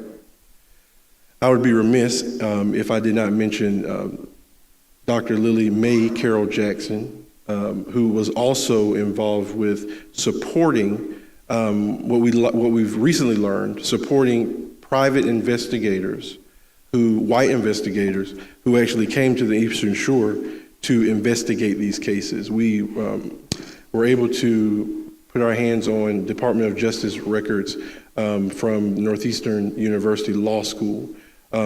These records, as well as NAACP records, identified correspondence where Lily Carroll Jackson is corresponding with the Secretary of the NAACP, Walter White, and we have Dr. Iris Barnes, who represents that museum here, the home of Dr. Jackson. And what for those who don't know too much about Dr. Jackson, she was a NAACP president in Baltimore, took the branch from one of the smallest to one of the most thriving at the time, but she also was very successful, owned properties in Atlantic City and throughout Maryland. And with that wealth, Walter White called on her to pay for private investigators, white women from the North, to come and to infiltrate the mobs on Maryland's Eastern Shore.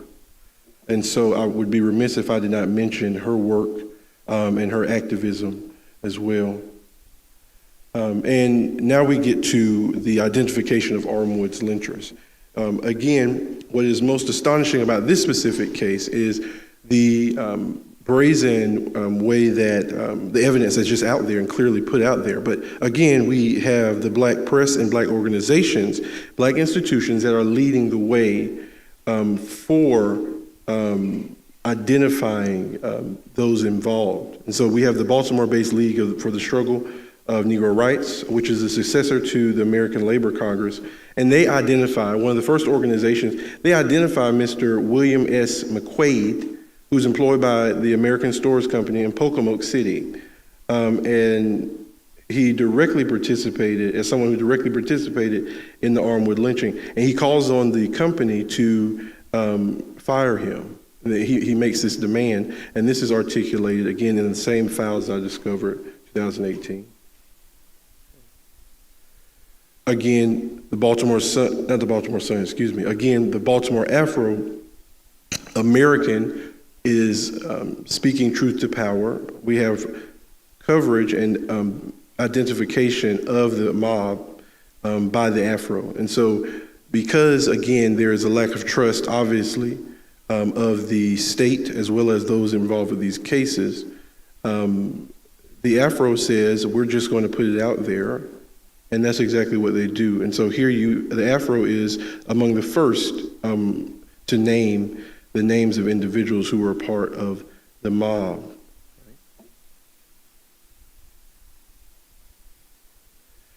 We also will hear about the case of Edna Broughton, a 7-year-old victim as well, but it's also important to understand the personal risks that were associated with speaking out regarding these cases. And what I noticed consistently, but what the similarities I noticed between the Matthew Williams case and this case was that there were black witnesses, eyewitnesses, who actually spoke out. And so one of the things that I seek to do in my research, but I think it's important for us to understand, is we have to dispel this myth of black silence, that blacks were scared and fearful.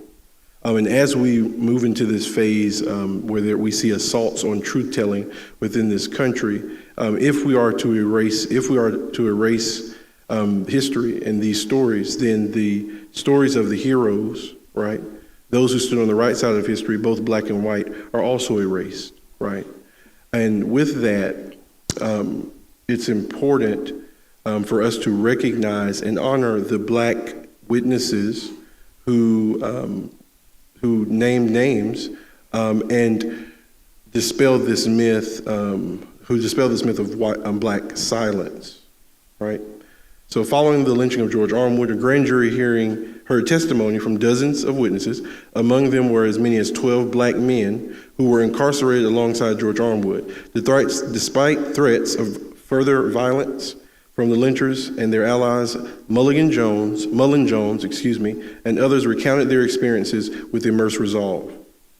And here you'll see one of the documents, again, a part of those documents discovered in the state archives, an unprocessed collection here from Mulligan Jones, right? And so in terms of the sources, as I go through prepare to go through the main portion of the presentation, the sources are combined critical testimony with corroborating evidence, as I mentioned, from officers, right? Jailers, journalists, and other witnesses. We can identify those responsible for the lynching of George Armwood. So who lynched George Armwood? Gordon Butler. This is a photograph within those records that I discovered in 2018. The Office of the Attorney General had photographs of most of the individuals who were involved in this lynching, right? And this is one, Gordon Butler, who was the brother of the alleged victim.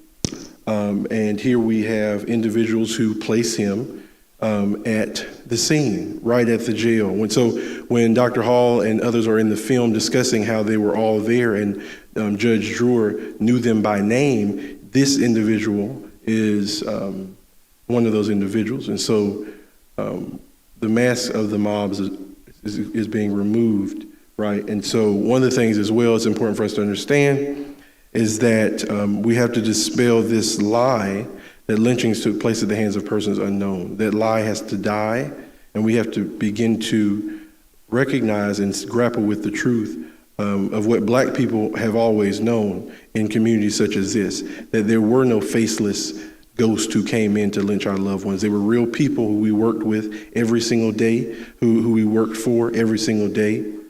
And so that is, it's really important for us to do that. And so here we have Gordon Butler. Rusty Heath was also an individual. And again, these are all primary source original documents from the Office of the Attorney General. So records that were hidden in the state archives for 90 years. Rusty Heath is an individual. And I'm going to go back to Gordon Butler for a second, because if you see at the top, what's very significant and what makes this case in many ways unique is that this is not a statement from a black person. This is not a statement from someone else. This is a statement from an agent of the law. This is a statement from Sergeant William Weber. These are all law enforcement officers who are making these statements regarding who they saw in the mob, right? So Rusty Heath, another individual who was pulled the rope, right? You'll see that statement here. William McKay, again, the Afro mentions this individual early on, but again, if you look at the statement here, you will see was recognized by who? Another sergeant, right? And will probably be recognized by other sergeants who were there. You have an individual named Mays, right? In the film, again, that Will Swartz put together, and again, Honorable Dr. Hall discussed that scene. And here we see the individual that Dewar is talking to, and he's identified as one of the ringleaders, and his name is Mays. And so if you can think about all of those invisible faces within the film, we're putting names with those faces here today. William P. Hearn, another individual, right, pulled the rope, directly involved in the lynching. Okay. Jack Walloper, another individual directly involved in the lynching. And we have a physician or a pharmacist who's also involved directly in the lynching. And his specific case is very unique in that he almost ended up testifying before Congress, and I'll get to that in 1 second. What makes the case of George Armwood and what happened on Maryland's Eastern Shore, specifically in Somerset County, so significant to the national movement for anti-lynching legislation. But here we have what Sherilyn Eiffel talks about in her work, the law in all its majesty, how, again, this case, I would argue, is unrefutably state sanctioned, in which you have literal members of the coroner's jury who are a part of the mob. That individual, one individual, and you'll see the coroner's jury, the photograph again from the Office of the Attorney General's records, Dr. William H. Thompson and Ralph Powell, both individuals who were at the jail and pulled the rope to lynch George Armwood.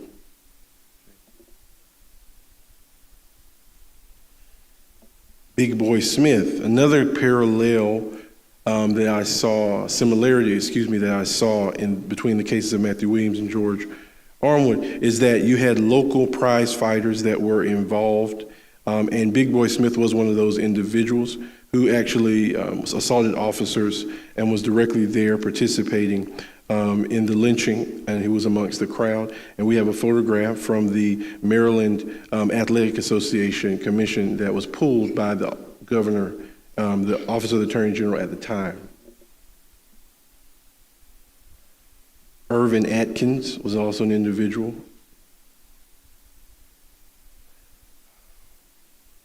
Who had hold of the rope at the first hanging, right? We noticed in the film, the film discusses the depravity and the ends that people go to in their hatred and rage, and so here we see him, Atkins, as well as Judson, who are participating in the first hanging of George Armwood. Shelburne Lester, directly in front of the jail. These are all, again, from the statements of officers. Ralph Powell, who I mentioned earlier, was also a member of the coroner's jury. Martin Dewar.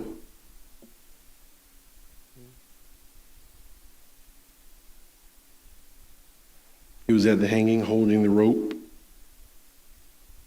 and identified again by an officer as pulling the rope. This one is by far one of the most, in many ways, again, pointing back to this state-sanctioned piece of this. You have actual employees of the State Road Commission who are also participating in the lynching of George Armwood, right? And so literally you have correspondence, in the statement of one of the officers and others, again, you have, and you'll see here what I wanted to highlight, I didn't get a chance to highlight, you have 1, 2, 3, 4, 5, 6, 7, 8 officers who corroborate what's seen. And it's based on what I've seen in these materials, you have between 8 and 10 officers that are almost always corroborating the identity of individuals who are participating in this mob. Here you have an individual who is witnessed, who is informing the members of the mob that if they need to get into the jail, he actually has dynamite on his truck, if it comes to that, right?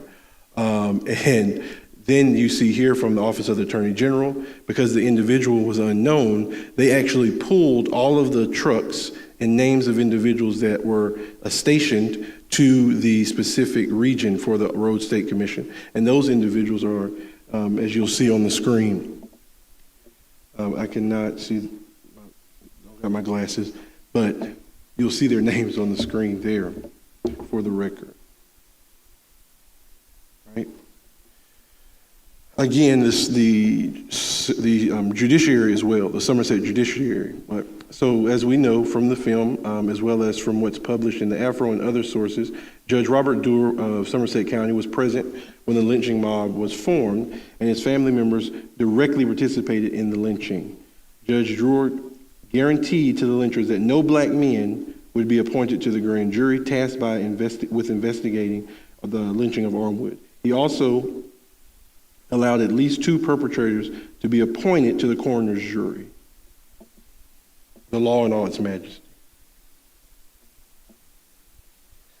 Again, state and institutions equally responsible for the lynching, George Armwood. You hear the state's attorney, John Robbins of Somerset County, who we see in the film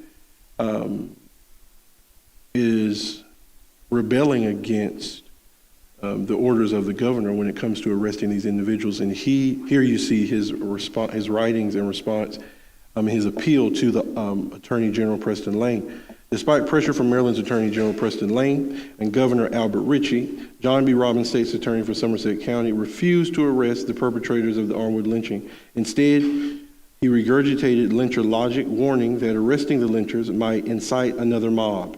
He further defended the lynch mob's temper, which in his words were inflamed by passion.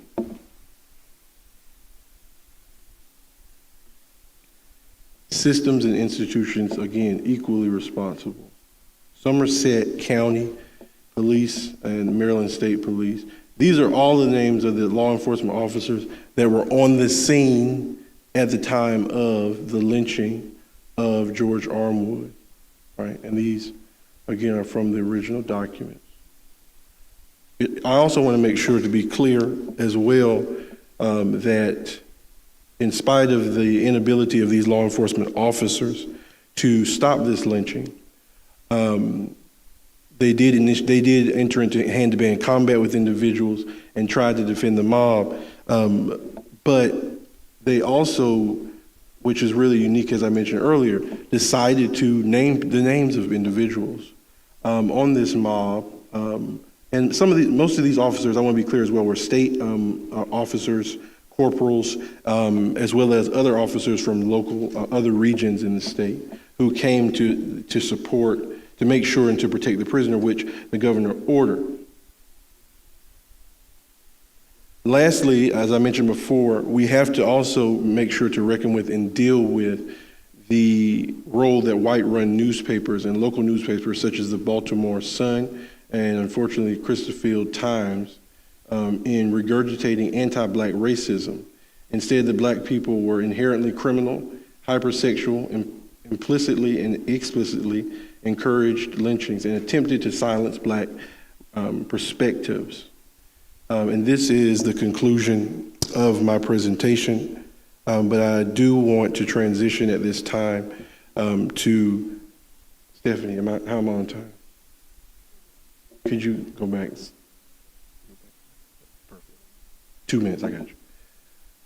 And with that note, you'll see here, this is from the local newspaper where the lynching logic is perpetuated. But I mentioned that earlier.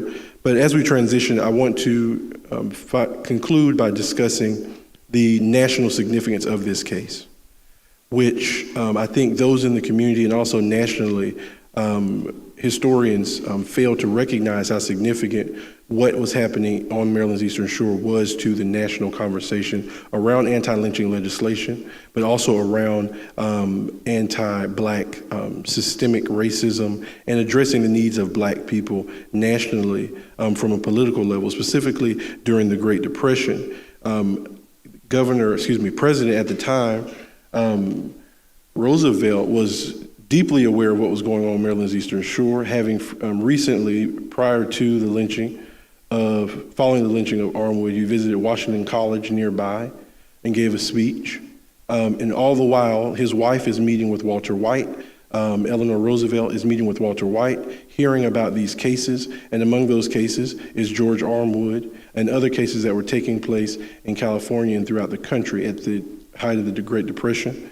And as I conclude, I want to share one more clip and that I discovered. It's actually newsreel footage that was barred from being shown in the state of Maryland by the Film Commission. But I want to show that footage. It's very short, I promise, Stephanie.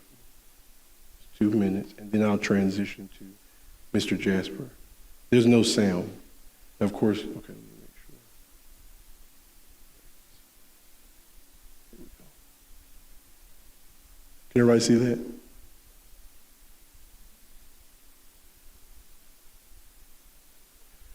So this is actually newsreel footage from Paramount, and there's also Path, which is out of France, but the newsreel. They were also on the scene when the mob broke out, when the arrest was trying to be made for the individuals behind the lynching. And those materials I've yet to discover from Path, but I was able to identify the materials located in the Paramount newsreel archives, as well as the Library of Congress. And so play this clip briefly.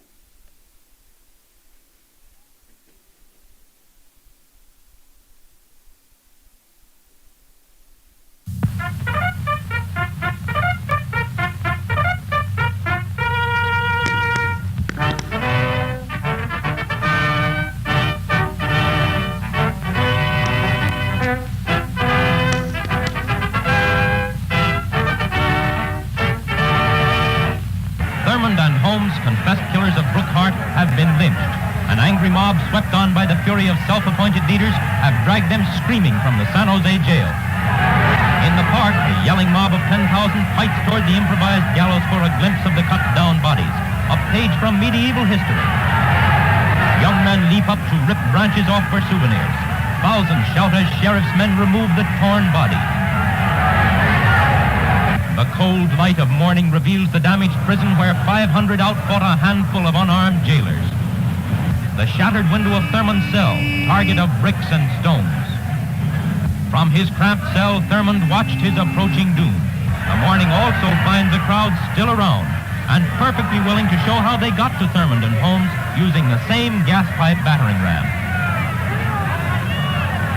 The gallows spot, a beautiful park in the heart of the city. In press statements, Governor Rolfe condones the lynching. To the newsreels, he says, "The people of California are peaceable and law-abiding citizens. It's no wonder that they were so aroused at the kidnapping and the murdering of this young man that they momentarily forgot themselves and was determined to give notice to the world that kidnapping and the murders which follow it would not be tolerated in this state." In Salisbury, Maryland, 24 hours after Governor Rolfe's statement, another determined mob clashed with soldiers. The state militia had arrested 4 suspects in a month-old lynching after county authorities had refused to act. The angry crowd tried to prevent the arrests and turned their fury on reporters and cameramen who took to the air. The Maryland arrests bring into focus the question, mob law or the law of the land?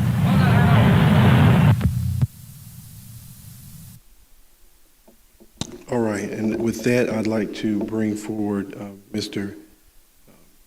Isaac Jasper, actually one of my students who I'm honored to present, who rediscovered a case that he found in the records and the collection of Dr. Kirkland Hall in his newspaper clipping files when my students came earlier this year to help investigate the case.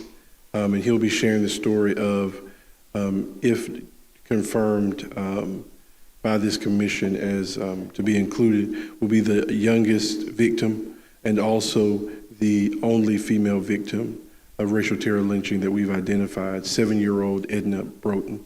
And so with that, I bring to the podium Mr. Isaac Jasper.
That's why STEM is so important. It is very important.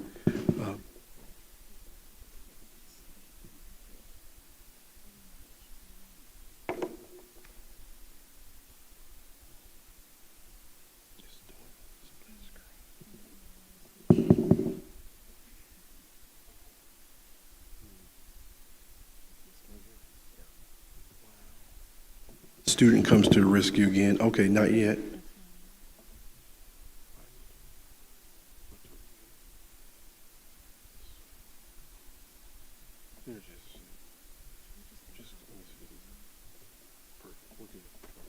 All right, we're great. Isaac Jasper. Thank you all so much for being here today. I just want to acknowledge, again, Dr. Chavis, Dr. Kirkland Hall, Alexander Jones, and Kaya Torre for all their support in working with this project this semester. So, as word spread of the possible lynching of George Armwood, white male and female ruffians rushed to Princess Anne to take part in the spectacle, leaving 7-year-old Edna Broughton in their wake. Young Edna was the daughter of Leona Minnie Broughton and Handy of Fairmont Road in nearby Jamestown, Maryland. On October 18, 1933, Edna was taking her usual route with her classmates on the bus headed home from her day at the nearby Westover School. As she stepped off her bus at Rorick Lane, she was mowed down by Mrs. Margaret Nelson, a white female driver who, along with 2 white men, one of which believed to be her husband, Fred Nelson, were rushing to participate in the search and eventual lynching of Armwood. Afro-American investigative journalist Levi Jolly interviewed the bus driver who witnessed the killing. According to N.E. Stevenson, operator of the Westover Public School bus, the girl was in a group of children which had left the Westover School and were riding to their respective homes in the vehicle. The girl departed from the bus in front of her home and started across a 20-foot road. As she was passing the middle of the road and only a few feet away from her gate, a machine operated by Ms. Fred Nelson, White of Crisfield, who was operating on the wrong side of the road, struck and ran over the girl.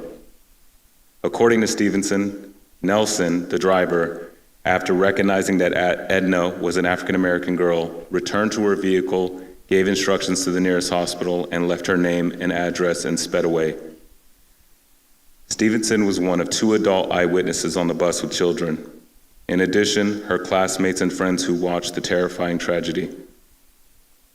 Even with the information given by Margaret Nelson and her accomplices, Princess Anne officials refused an investigation.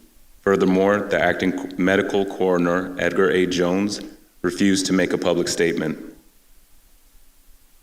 These lynchings conferred instant status into the white citizens in towns like Princess Anne, statuses of protection and privilege which enabled these racially motivated murders of the truly ordinary people like that of Edna Broughton. To hold this status as a white community member meant the ability to be the judge and jury upon the Black community.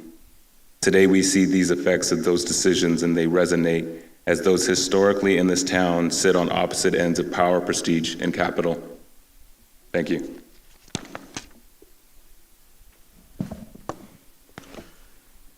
Thank you, Commissioner Vice Chair Chavis and Mr. Jasper. What I'd like to do right now is to take a brief break, just to give us an opportunity to process all that we just heard. It is currently 11:28 a.m. I would like to take a 5-minute break. Please do your best to come back at 11:33 a.m. Well, we'll say 11:34 a.m. since it's now 11:29 a.m. Please come back at 11:34 a.m. Thank you.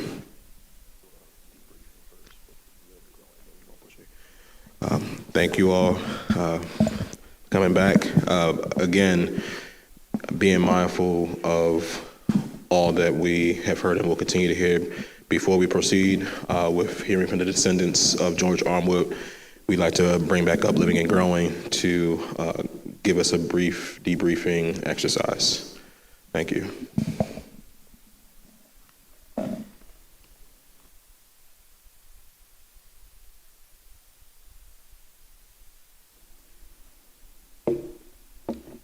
Hello, everyone. This has been a lot. It's been a lot for us. So we're sitting down, and we're going to try to take all of this information and the energy that it presented to us and sort of move it out of our body. It will be very similar to the first exercise, but this time we're going to try to focus on where it is and just move it out. So I'll show you.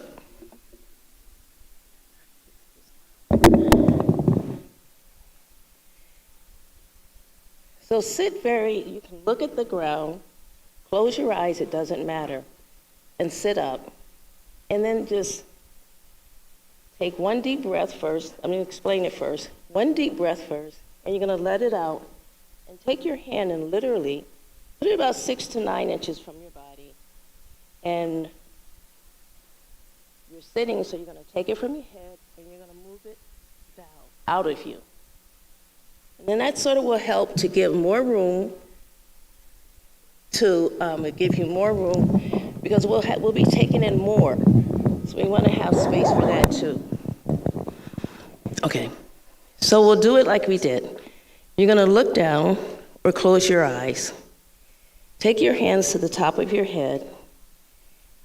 Take a deep breath, and then move your hands down and breathe out. Just move it out of your body. And then slowly bring your hands back. Refocus. And pull the energy, that negative energy, the sadness, the heart, things that are in, all the tension, the knots, and move it out of your body. Breathe out. Take one last really large breath. Fill your body with oxygen. And then let it out, release it, breathe, and pull that negative energy out of your body and blow it away. Just throw it away. Now sit there for a second and be with yourself. Just be with yourself.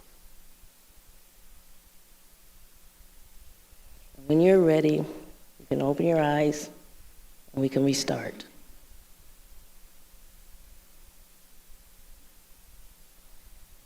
Thank you.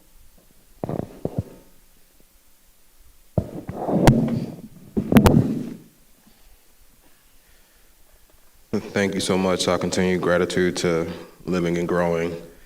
Again, a constant reminder that this may be history, but it still hurts. and we have to navigate that.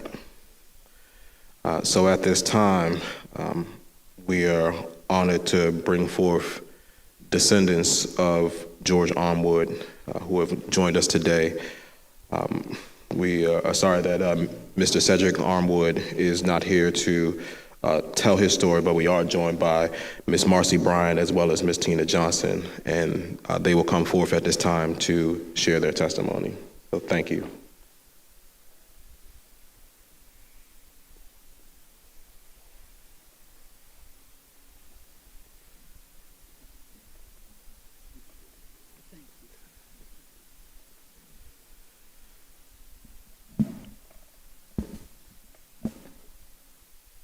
It is truly a blessing from God to be here today among all you wonderful people. I won't be before you long, but I do want to let those who were responsible for putting this together, it is certainly well worth it. This is something that needs to be ongoing, and this is a story that needs to continue to be told. I was born here in Somerset County. I was born in 1950, and I was born as Marion Cotton.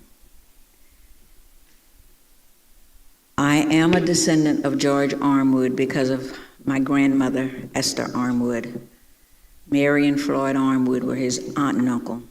That was Grammy's parents. I called her Grammy. And Grammy used to sit us as her grandchildren at her feet to tell us the stories. And they were horror stories for us as children. We didn't know how to filter them, but Grammy made sure that we listened to every word. She did not like Princess Anne when we were growing up, and she didn't understand why many of the Black African-American Negro folks wouldn't just get out of there. She said, I can never forget what happened here with my cousin George. She said, not only did they lynch him, they destroyed him. They destroyed a whole family. And she wanted to keep that from happening to us. Of course, the mother, and who could be happy about that? No one could. But the mother, Etta, was never the same again. There were others in the family also that were never the same again. And Grammy tried to prepare her grandchildren for this cruel world. She told me, as the oldest of her 7 grandchildren, she says, I want you to leave this place as soon as you're able. If you're ever going to make something out of yourself and your life, you're going to leave Princess Anne. I'm not saying don't ever come back, but what I'm saying is you've got to go from here, because no human being, that's how she felt, should live the way that we, as we were called Negroes at the time, should live like we had to live. We had to walk literally 5 miles to school. Literally, we had to walk through the town of Princess Anne, but we could not stop at the water fountain. We could not go into certain stores or buildings, period. We had to go straight through town. There were certain areas in the community that we were not allowed to go at all, and we were told that if we did go there, we might never get home. Another thing that they stressed for us is that if they sent us to one of the white homes for a reason, we could never go to the front door. We had to go and knock on the back door and wait for them to come so we can tell them why we were there. None of those things, as I said, we as children, we didn't talk back. They didn't make a whole lot of sense to us. But this was our grandmother sitting us down, Esther Armwood, telling us what she wanted us to do with our lives so that we could have a better life and get away from this. And she used to also tell me that it must not have been in her heart to hate, because there was a lot of people that she could hate. Her vivid description of what happened to her cousin, George Armwood, will always be up here in my mind. The things that she said, she used very common words. And she also said that she would never forget, and she didn't believe that she would ever find in her heart without God to ever forgive. And I never realized how much those conversations actually pushed me to leave this area when I was 18 years old, to go out into the world and find my own way. I love to write, so I'm a writer from the heart. So I got a pen name when I was just 17 years old, and my pen name is Marcy. Even though I was born Marion, pen name Marcy, it stuck. And I would write for the college newspaper, and I would also write inspirational articles and books because I wanted people to grow and to be the best that they could be, find out who they were, where they came from, and then go out and be the best that they could be. And I also like to write for the moral and social consciousness of people, but I do that through plays. It wasn't fully understood until I got here today how much I was influenced by what my grandmother told me about my ancestors. And I thank God for that. And I am here today on the shoulders, the backs of those who suffered so much, so long. And I'm sure that that suffering has touched the lives of all of us in this room in some way, shape, or form. As I was listening to the recount of what as I said, I heard as a child, but I heard it in a more raw context, it brought back such pain and such memories of how my grandmother and how the Aunt Etta, great Aunt Etta, how they suffered and felt helpless and felt hopeless. So because they felt helpless and hopeless, they were trying to plant in those of us who came after a way where we wouldn't feel that. They wanted us to go out, and they wanted us to be better and to do better, and they wanted us to have hope, and they wanted us to see the world through different eyes, because the eyes wherein they saw the world was one of a lot of pain and sorrow. I see and I feel that pain and I feel that sorrow, and I am so sorry that I had an ancestor, and as those of you who probably have had some ancestors that have gone through this. But I am so sorry that that has happened, but I would like to believe that every life is not in vain, that George Armwood's life was not lived in vain. His story is still being told today, and it will continue to be told for years and years and years to come. And it is my hope and it is my prayer that folks will get inspired, and it will help them raise up and do their part, whatever that part is, so that we can become a unified people and a unified nation. I thank God for the opportunity to stand before you today to give you these few words.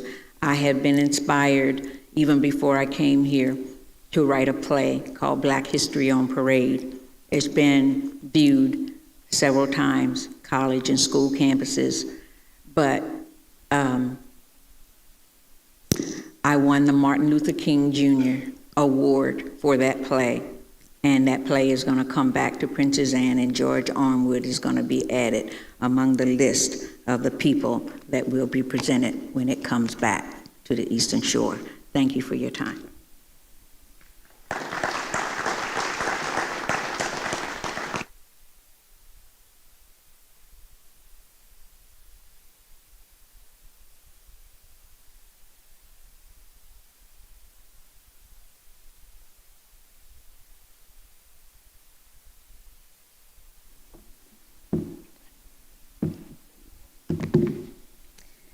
Hello, everyone.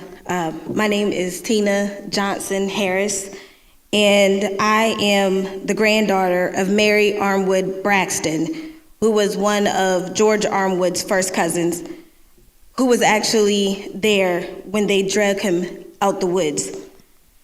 I stand here with you all today to tell my grandmother's story. I wish that she was here to witness this turning point in history, in our history, in the Armwood history. I remember when I was about 10 or 11 years old, my family member was dating a young white lady in the state of Pennsylvania when they got into an argument in a public parking lot. The police was called, and they were told that there was a young black man, scary black man, assaulting a white lady. And he was arrested. And even though the lady told them that she was his girlfriend and that they were just getting into an argument and that she was not harmed in any way, the state still took on the case and he was arrested for 4 years.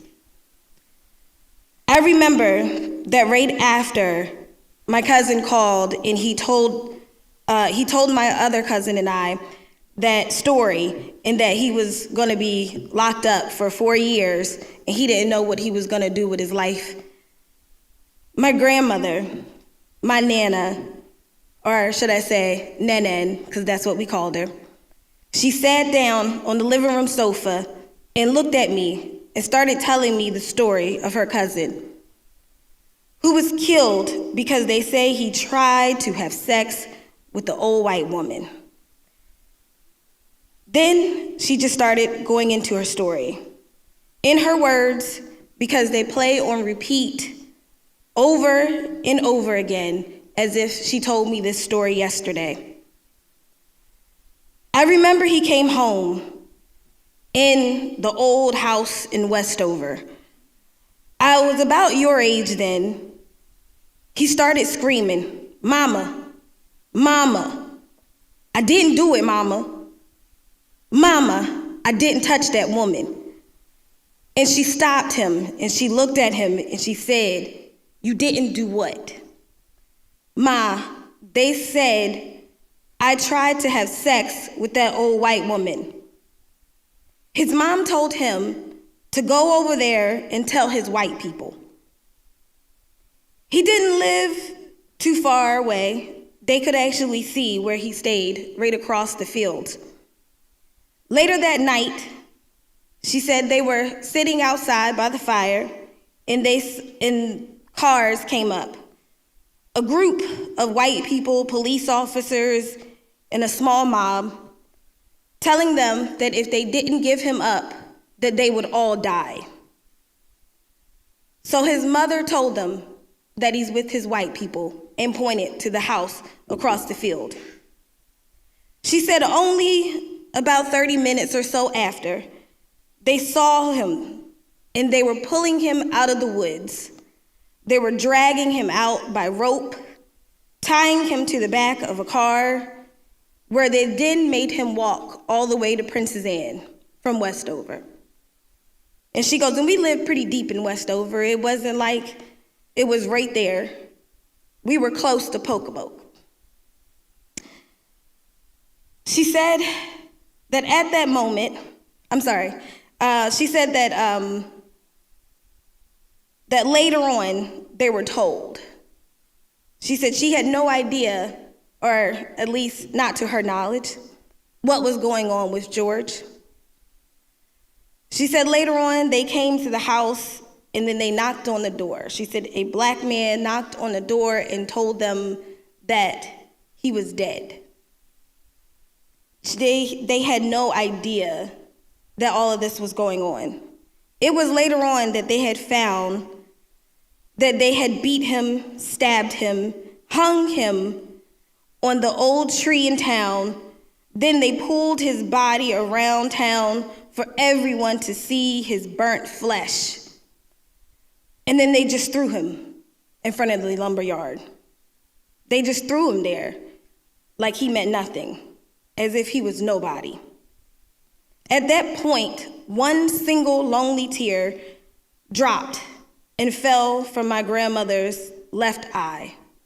It rolled down her left cheek, and she wiped it away softly and said, "These black men will never learn, will they?" However, at the time, my childish self didn't understand. I didn't understand. I really didn't. I didn't understand her pain, and I didn't understand the wisdom behind the words that she had told me. And all I did was look at her and say, "Nanan, I'm really glad that we're not slaves anymore." Not even realizing that at that time, he technically was not a slave, that slavery had been over. However, when I was in school, that I learned that this is what happened during slavery, not during freedom. She then just said to me, "Yeah, maybe you're right." And I truly didn't realize that at that time I kind of just brushed off her pain. But later on, I realized that she was hurting. It wasn't until I was in college and I was taking a Maryland history class at Salisbury University, where I was only one of 2 black students in that class, that my grandmother's words really hit me. When I looked down at my textbook and I saw just one line, one little sentence that stated, "George Armwood, murder was the last reported lynching in the state of Maryland on October 18, 1933 in Princess Anne, Maryland." And that was it. The only thing that it said was that. And I remember raising my hand slowly as the teacher then calls on me hesitantly and says, "Yes." And I looked at him and the entire class and I stood up and I said, "That's my cousin." And everyone got silent. I looked around and everyone's heads were down and my teacher's mouth was open. And he looked at me and said, "That's your story. That's your paper." And at that moment, that is when I started really digging into my past and my history and wanting to learn more about my family. And I just kept thinking to myself that this was so long ago. However, it really wasn't. It was only in the 90s, the early 90s. However, that is only 89 years and 18 days ago from this date of November the 5th, 2022. 89 years, that's all. We have people right now that we are visiting who are 89. We have people that we know who are 90, who are 100. And that is not a long time ago. So I stand here with you all today in the spirit of my grandmother, Mary Armwood Braxton, and all the other Armwoods to remember George. Not hanging on the tree, not burning on the limbs, and not being thrown in the lumber yard. Not being beaten and pulled out of his cell and downstairs to his timely death, but remembered as a person. After researching this tragic murder of my family member, someone who was still young and in his prime, someone who I may have been able to meet and get to know, but was robbed of that. Now all I have are stories of who he used to be. A good man who would do anything for anyone, a great and hard worker, and a pretty good singer. I was told that his Eyes on the Sparrow was his favorite song and that he would sing it and hum it all the time. I was told that people used to wait by the fence as he would walk by whistling that song, usually with the small bag in his hand on his way to work. I also remember that being one of my nanan's favorite songs as well. Now I can only wonder if that's why. Is that the reason that song is the song she would hum on Saturday morning? Or is that the song that she would sing while she cooked breakfast on Sunday?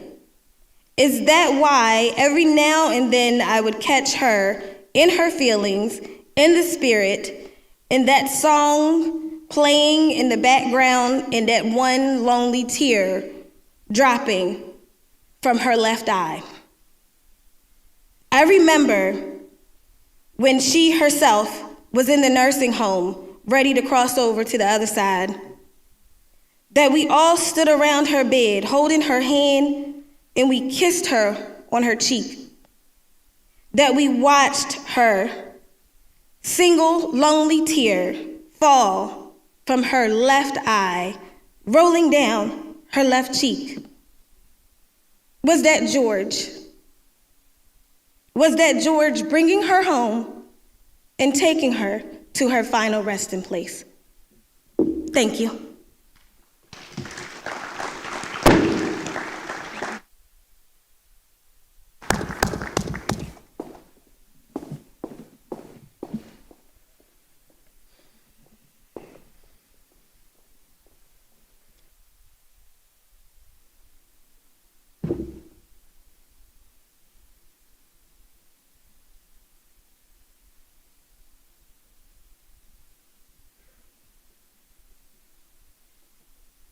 Good afternoon.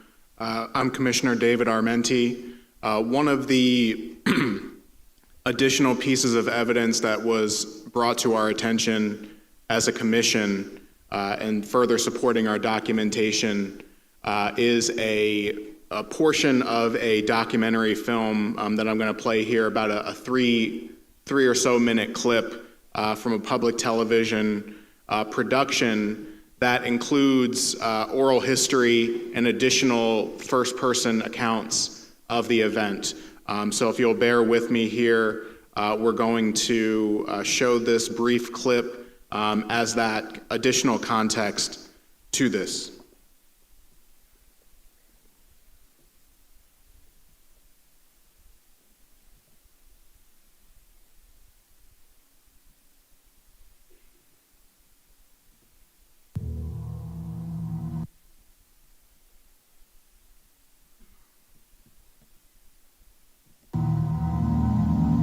That October, on Maryland's Eastern Shore, police arrested George Armwood, a retarded 22-year-old black man, for allegedly assaulting an 82-year-old white woman.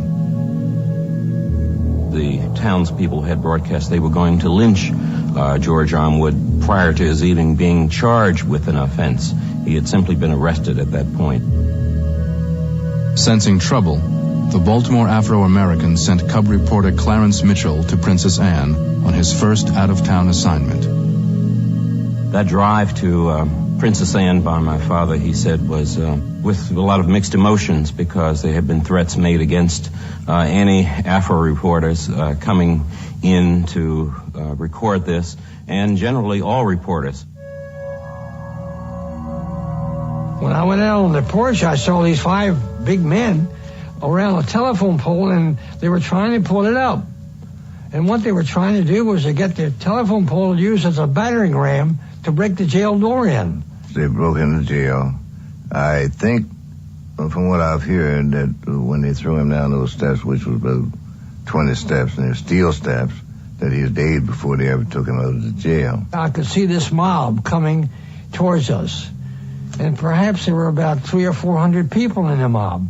And they were yelling and screaming, and it was just horrible. They hung George up the tree, and then they took him down, put him behind the car, and started back towards town. They were dragging the poor devil by a rope, had tied around his neck. Of course, he was dead. And by that time, the dirt and everything, he was sort of black and disheveled, just all over. And they took him and about 2 blocks from where we were standing and dumped him in a lumber yard.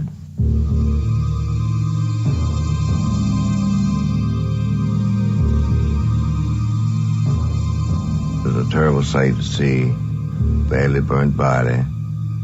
And his ears was missing, his penis was missing, and it just made you feel like you wanted to vomit.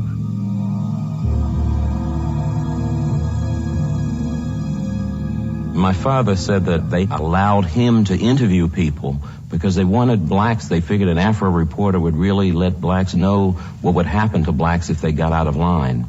And he began to talk with whites, and he saw a young white mother bringing her child, who was no more than 7, 8 years old, to walk by and look at this charred body and said, "Look how we barbecued that nigger."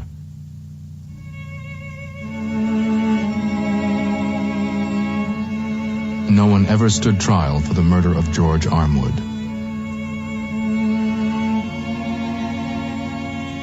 When Clarence Mitchell returned to Baltimore, he spoke out at local church and youth groups and condemned Princess Anne officials for failing to prevent the lynching.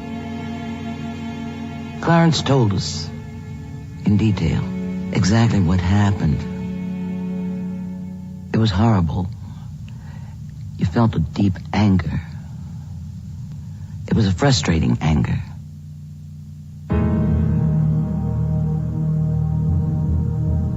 Baltimore's black community marched in protest. Lynchings.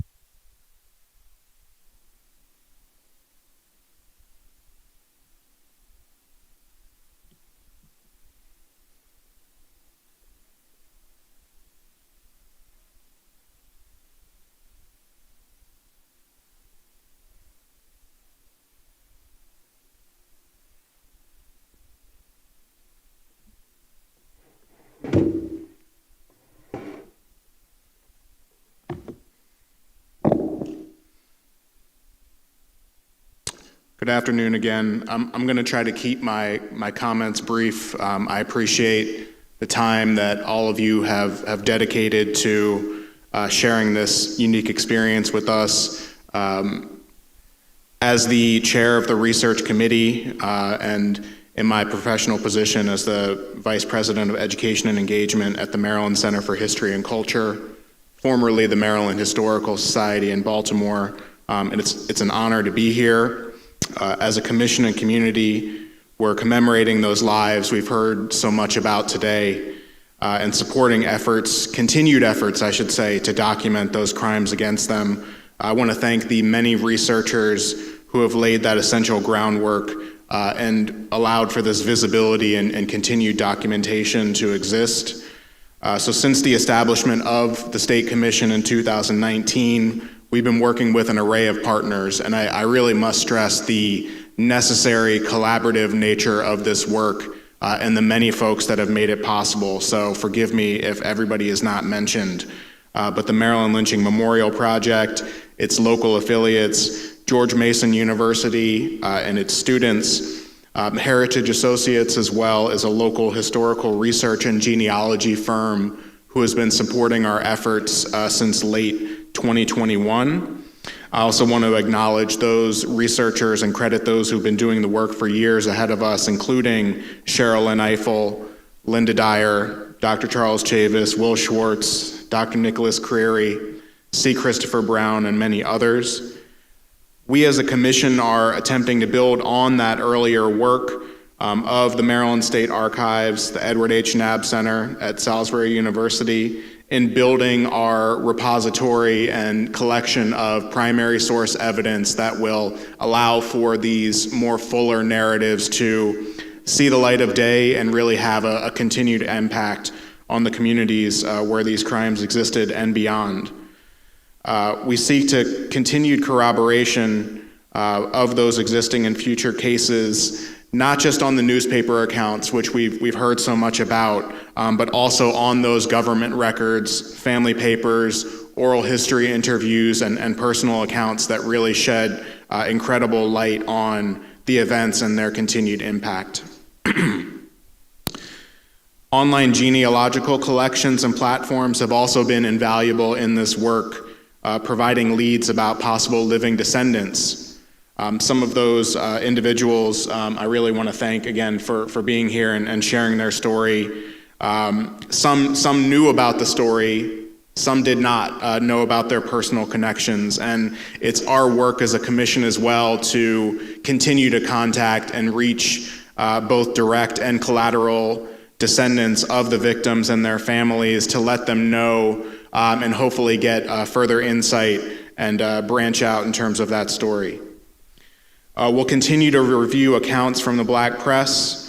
We've heard a lot about the contribution of the Baltimore Afro-American newspaper, but there have also been many national publications of significance that have been invaluable in expanding our narrative and interpretation. So aside from the local black press, cases in Somerset County were covered at least by the Richmond Planet, the People's Friend, the Kansas City Black Man, and the Pittsburgh Courier, among, I'm sure, others that we'll continue to discover and publicize through the course of our work. The Chronicling America database from the Library of Congress, in addition to some of those other resources from the Library of Congress we've heard, has been another crucial digital access point that allows us to show these stories in a really visual and dynamic light. I should note that the Afro-American newspaper, or Ledger as it was sometimes called in its early years, in different iterations, was either unavailable or at least not digitally accessible for 1894 and 1897, and therefore there was some limited ability to share the local black press's perspective on the cases of Isaac Kemp and William Andrews. As Dr. Chavis did earlier, I also want to commend the bravery of individuals like Clarence Mitchell Jr. Also, Paul Henderson was a photographer for the Afro-American newspaper who accompanied Clarence Mitchell Jr. on not only the immediate aftermath of the George Armwood case, but also earlier cases, including Matthew Williams on the Lower Eastern Shore. But certainly want to acknowledge their contribution and that bravery. I think that the commentary in the press around these events also really highlighted some of the regional tensions within the state.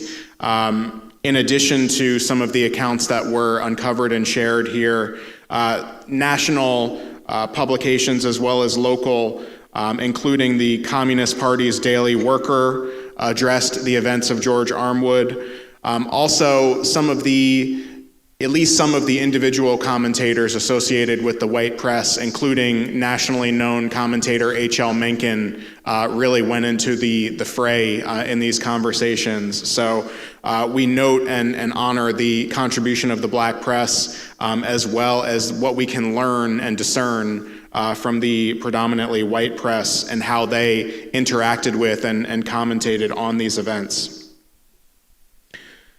As a commission, we'll continue to work with state, county, and local district agencies to locate relevant record collections, including those but not limited to correspondence of Maryland governors, attorney generals, death certificates, and coroner's records.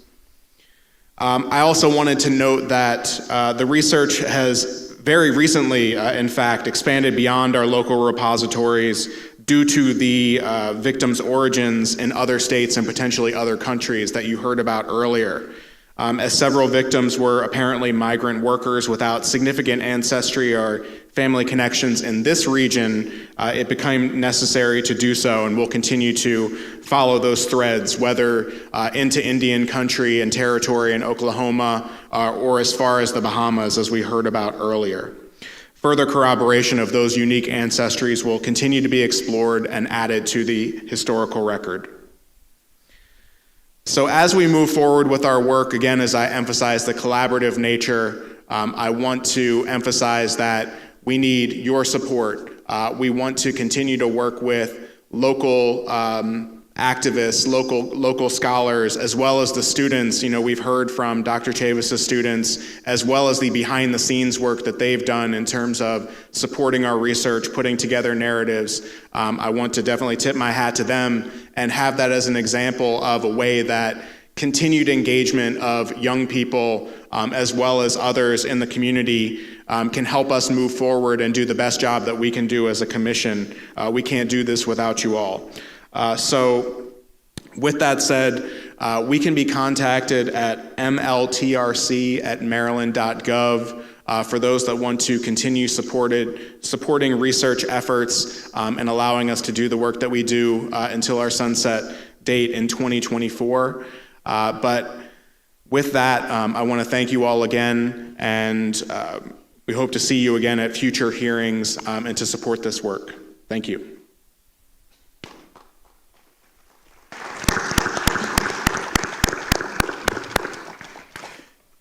Thank you, Commissioner Armenti. And before we proceed, I also want to say immense gratitude to the descendants of George Armwood.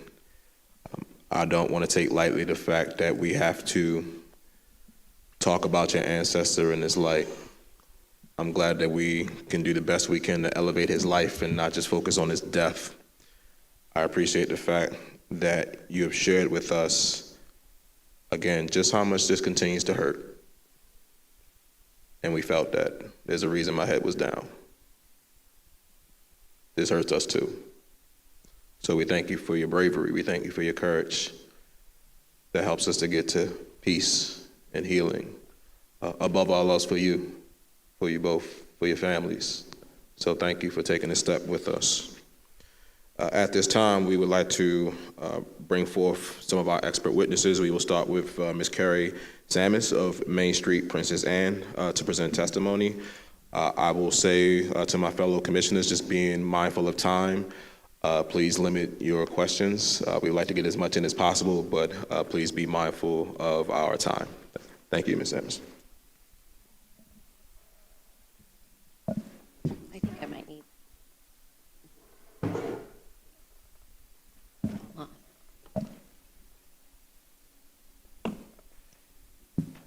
Is it gonna? Yep, there we go. Okay, great.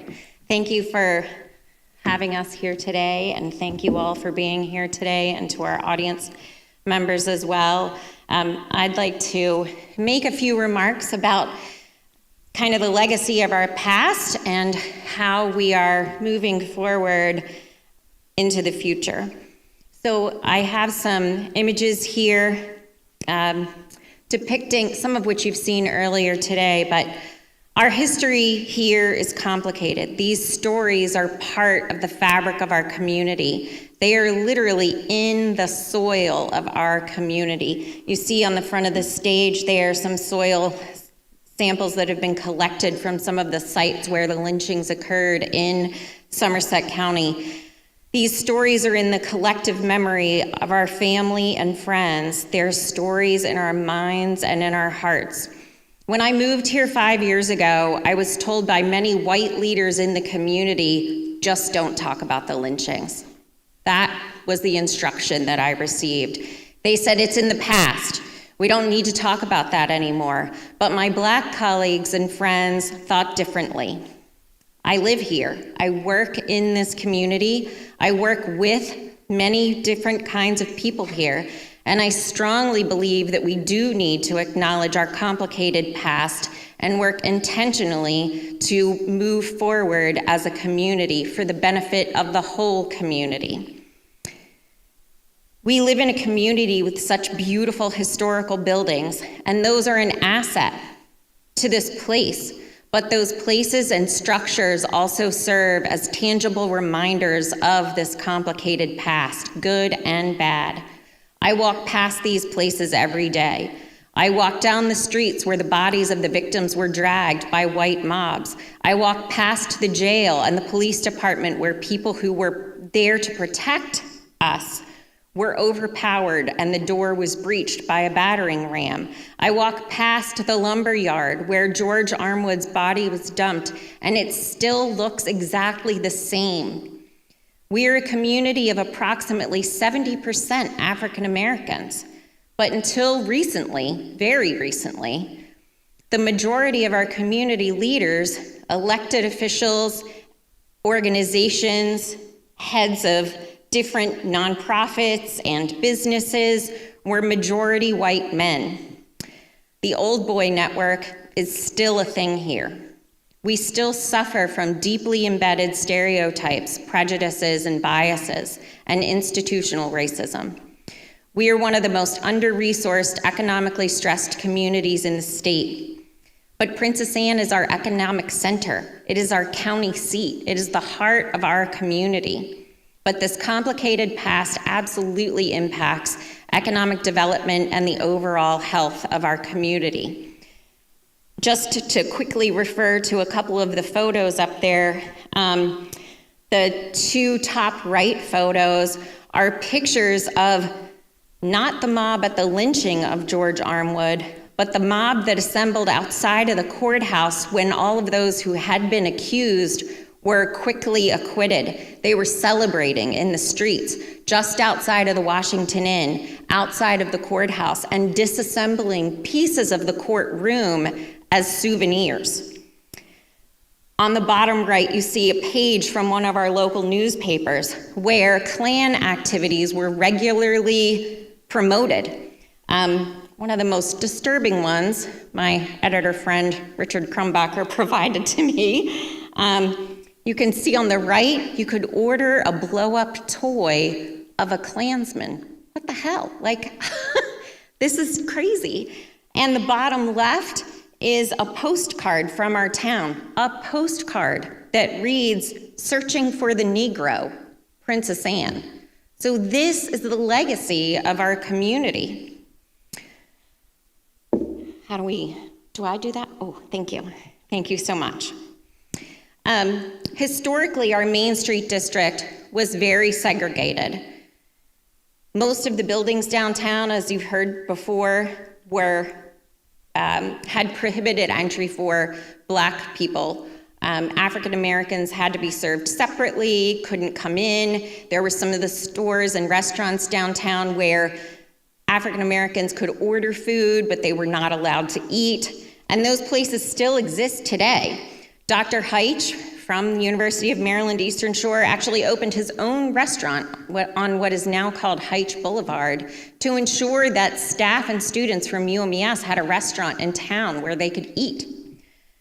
We have local Black and brown people who, because of the past, are still hesitant to come downtown and assume it's still like it used to be. And we have white people who, recognizing the undeniable demographics of our changing community, don't want our downtown to become too brown. And I have heard people say that in public meetings. But we've made progress, we really have, and those are the stories that we also need to tell. My job is to promote the economic and community development here, to build, to foster growth, to improve the quality of life for the whole community. I'm essentially the hype girl for Princess Anne. That's what I do. And it's a tough job, but I truly believe we have tremendous potential, and I'm passionate about this place and the people who live here. If you take a look at some of the images on the slide, you can see the demographics of our downtown, our Main Street district, have changed enormously. So in what was previously a segregated district, now almost all of our businesses are owned by women, people of color, and immigrants. And that is a powerful story to tell. We have a Black-owned B&B. We have Black-owned restaurants. That's our fantastic crab cakes I understand some of you had last night. We support Black businesses, and that's amazing. We have the most, right now, we have the most diverse Main Street district in the state of Maryland. So it is unusual, even within the historically designated Main Street communities across the state. Okay, next slide. Thank you. This is my last one. Our community is resilient. Now, as I mentioned, not just businesses are changing, but so is community leadership. Our town commission is now majority Black. Our town staff is now majority Black. The president and vice president of our Chamber of Commerce are both African Americans. Our community members are reclaiming spaces, and that is a powerful, powerful story to tell. Some of the images from up here are from our second annual Juneteenth event. Some of the folks in this room helped to organize that event.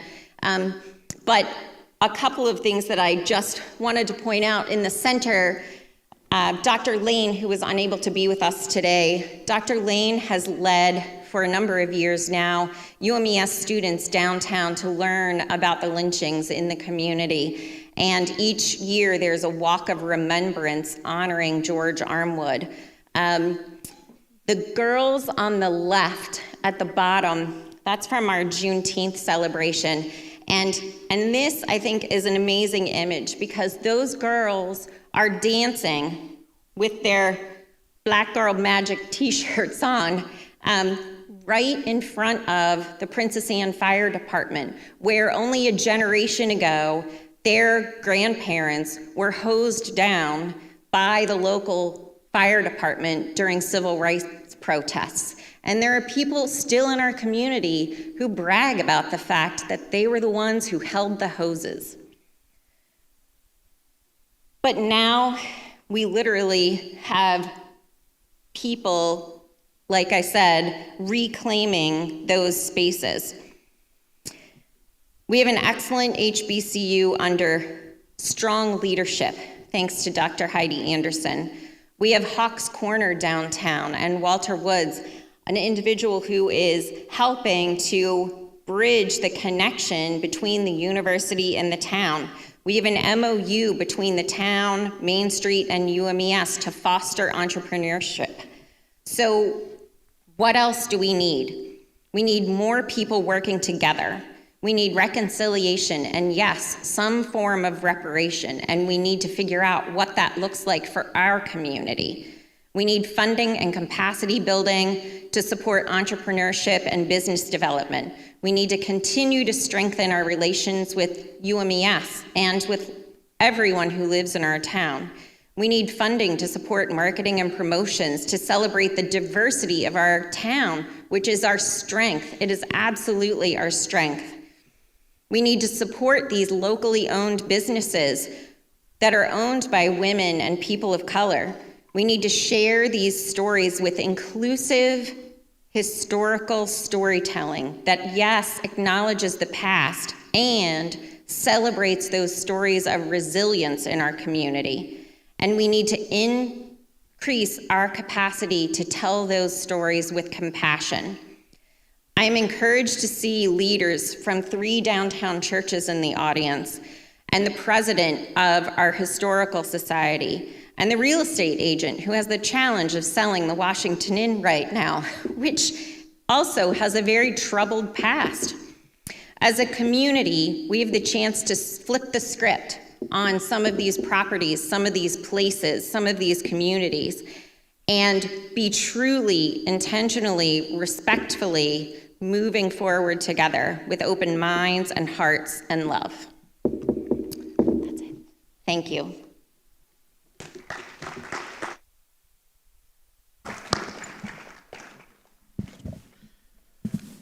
So at this time, I would first thank you, Ms. Samus, for your testimony. And at this time, I'd like to call up fellow Commissioner, Dr. Kirkland Hall, for his testimony. Thank you.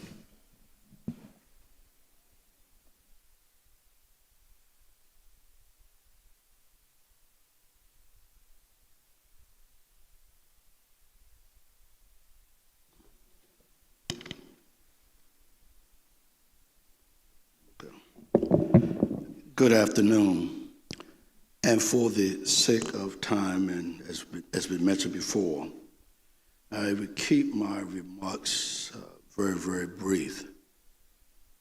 I first like to thank the Commission for undertaking this task. But not only that, I commend those individuals from the community who came forth to present their various testimonies. From a personal perspective, I started this research in 2002 for our organizational leadership class. And as I was preparing for a topic, I thought about the George Armwood case because I heard about it in 1986 when I became administrator here at UMES. One of the first things I asked Sister Carrie when she joined the committee, I asked her how does she feel about accepting the task, whether or not she still have a job tomorrow.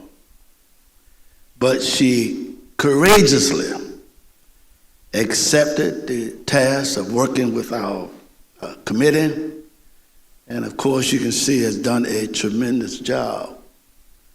Then I look at Cousin Marcy, Cousin Tina, and who stepped forward after a number of phone calls to engage other family members in joining this endeavor. Then I look out, I see my former teacher, Mrs. Margot Gale, who was excited to participate in this event. But I want to talk about, very briefly, social justice. After all the research and the smoke has cleared, what is it that we need?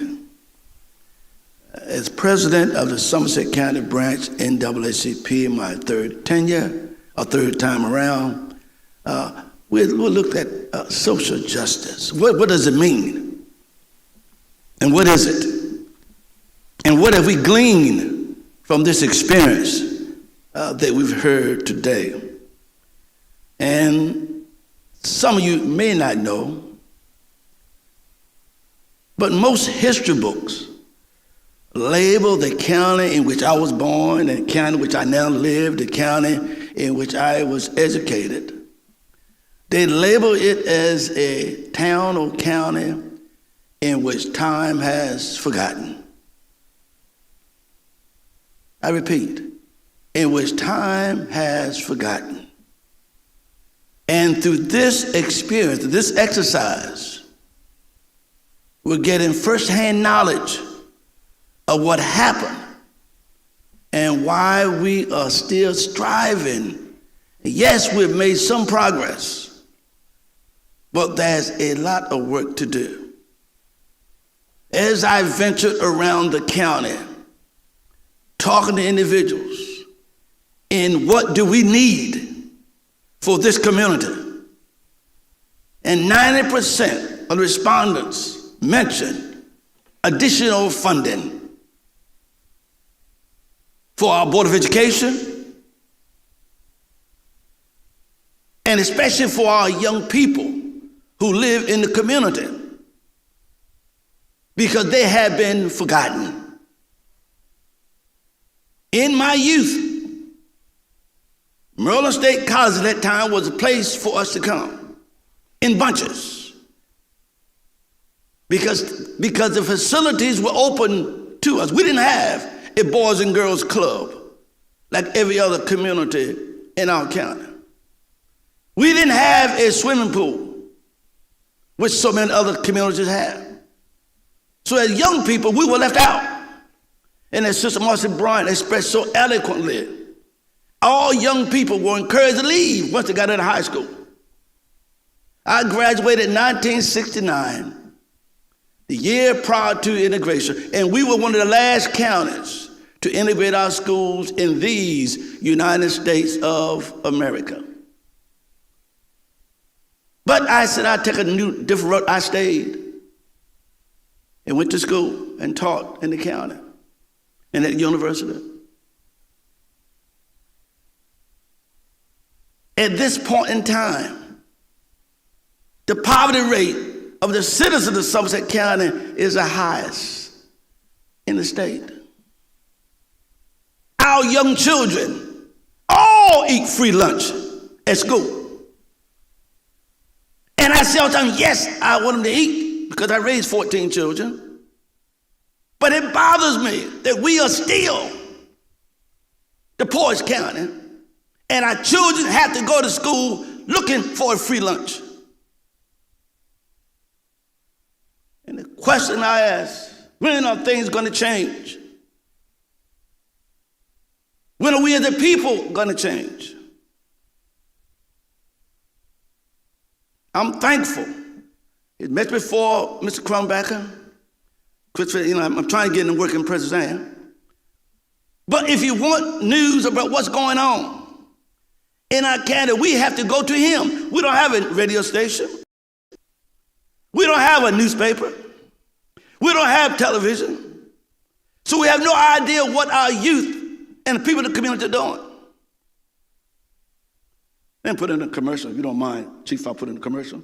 My daughter just played on a Bayside Championship field hockey team. But no one would know it. Because we do not have the avenue to express it. When our children do well in school, we don't have the means of showing the public what our students and kids are doing. Yes, we've made some changes, but we still have a lot of work to be done. My task was talking about social justice. I got a little carried away, please forgive me.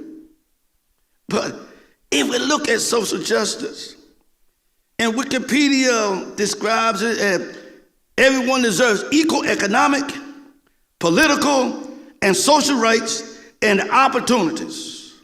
Social justice in terms of distribution of wealth, opportunities, and privileges in the process of ensuring that individuals fulfill their societal roles and receive their due process. My dream after the day, and as we continue to educate our public, educate people in the community, that they will come forward. In the political arena, yes, we made strides in Chrisfield and Preston Ann. But the county, we have 5 commissioners, only 1 person of color who spoke today, Pastor Craig Mathias. And they say to me all the time that I'm only one. And they've already told me that democracy rules. So I can easily get outvoted with any measure that I want to bring forward. In our court system, we didn't have a person of color that's a lawyer. But hold it. I know 9 people from Somerset High School that I graduated from that are attorneys. But they had to leave home in order to make a living. Medical doctors, we have a place in President called Chesapeake now. You saw in the video a guy named Mr. Samuel Doon. That was his vision, to bring a medical center to our community. Because people of color could not afford it, medical care. And yet, his name was supposed to be on the building. A picture of Mr. Doan inside the building. And it has been denied. But we're working on that to get his due that he deserves. We have work to do. Remembering the years of working in the field of agriculture. Like you don't know what that means. Picking strawberries, or picking beans before you went to school. Making a few dollars to help support our families. Businesses. Yes, we have small businesses. But if not for UMES, not for ECI, so many people would not have a place to work. So many people would not have jobs. And so many will not have places to call their own. Yes, work has to be done. The motto for Somerset County is Simmer Edom, meaning always the same. It's my prayer that we could improve the playing field. But the continuation of past practices, unfortunately, still exists. But I'm going to leave you today with this, that we will never give up, that we will never stop. And one day, our children, my grandkids, will have an equal opportunity in this community. That they'll be able to buy a home. That they'll be able to get a good paying job. There'll be a leader in the county as well as the town. That there'll be judges in the county. Until that happens, we have yet to reach the dream that we hear so much about. And today's educational, historic activity. I'm hoping will open the eyes of so many individuals. And that we're talking about fear that still permeates in the hearts and minds of people in this county. I need to tell you the truth. We ask individuals to speak at this event. I don't think I can. I got something to do. We all are busy. But if it's something you believe in, if you want change, you'll sacrifice. George Armwood, who's a resident, sacrificed. He lost his life. But yet, as Sister Tina said, Sister Marcy, his life will not be in vain. His death will not be in vain. And I'm thankful again to be a part of this commission. I thank you for your time. And again, we still have much work to do. Thank you.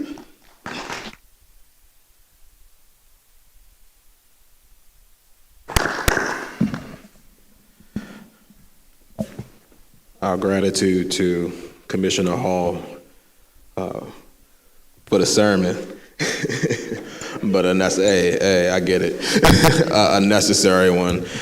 So being mindful of time, and this is certainly with our sincerest apologies, we will have to table the public comments, but we do want to make it known that, and I will call out your names to honor the fact that you wanted to speak, Ms. Tina Harris and Mr. Edward Shea, we still want your testimony. We still want what you want to share with us so that it can be entered into the records. Please follow up with us after the conclusion of this hearing session so that we can figure out the best way to make sure that your stories are acknowledged and preserved. So at this time, I want to, as we transition to our close, I first want to give gratitude to the University of Maryland Eastern Shore for being the home of this historic moment.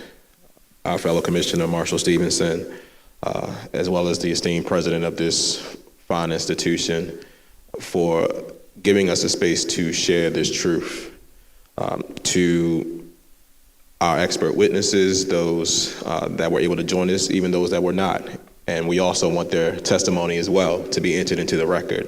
We will make sure that's known. We thank you for the insight and wisdom that was shared.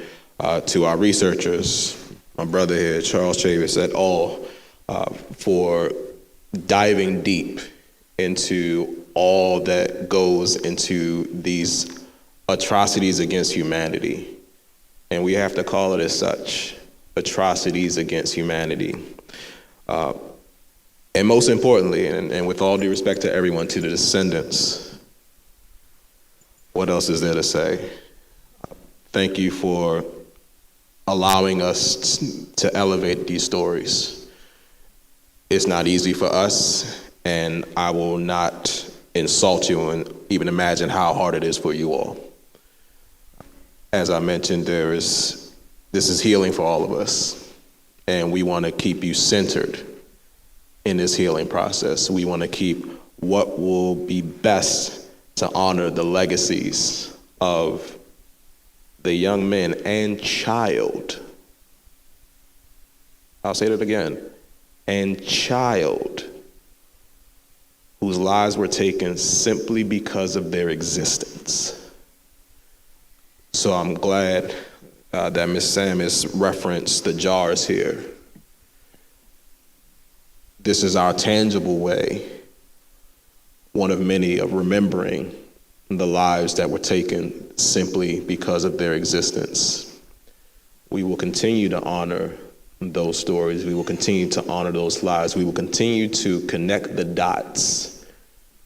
We may be a historical commission, but we are very much about elevating and bringing to light and calling out the atrocities against humanity happening today. Let me be clear and put this on the record. Lynching has not ended. It has evolved. I will say that again. Lynching has not ended. It has evolved. We too must evolve to eradicate this atrocity against humanity. So before we close, Vice Chair Chavis, do you have any comments that you want to share? Okay. I'm glad I know the significance of what we are about to do.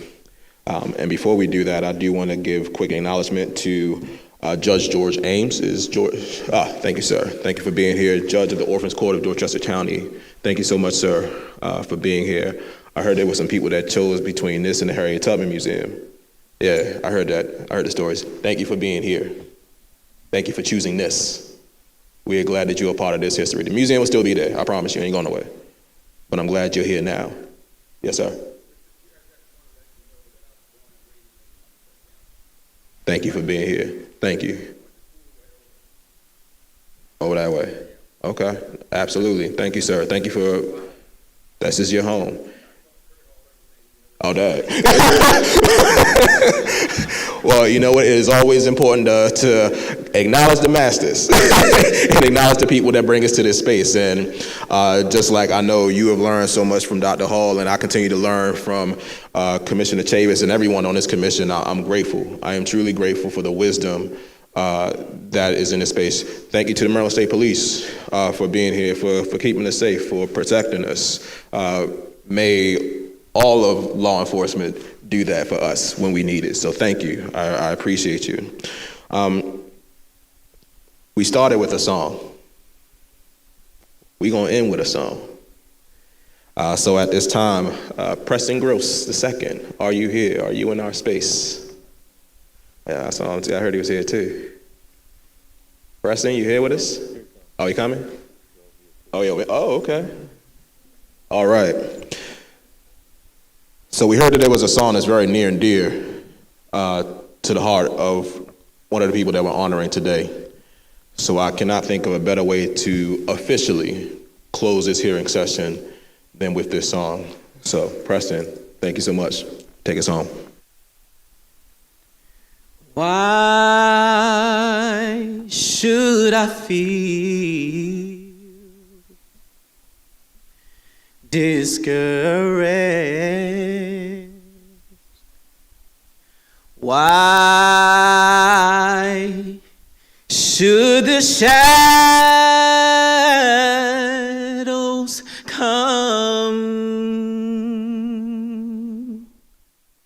Why should my heart feel lonely and long for heaven and home? When Jesus is my portion,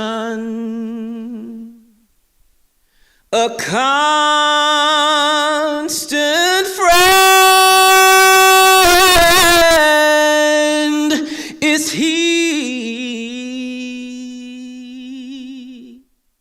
His eye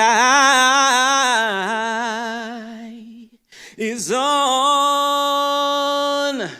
the sparrow,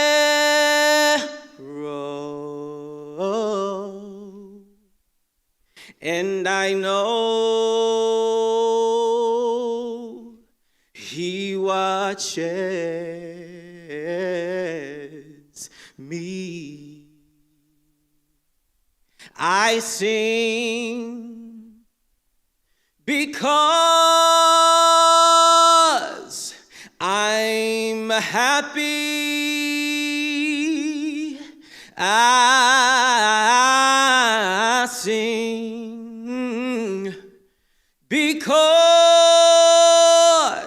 I am free, for his eye is on the sparrow,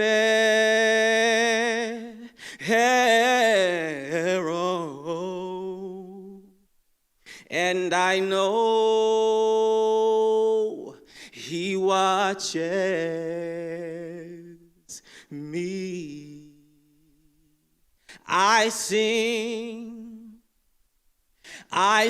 because I'm happy.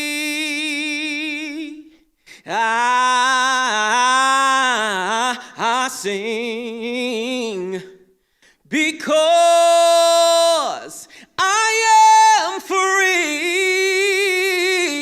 for his eye.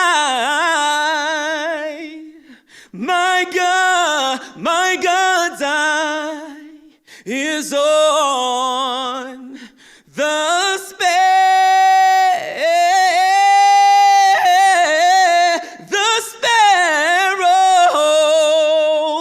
and I know he watches. I know he watches. I know he watches. He watches me. Thank you.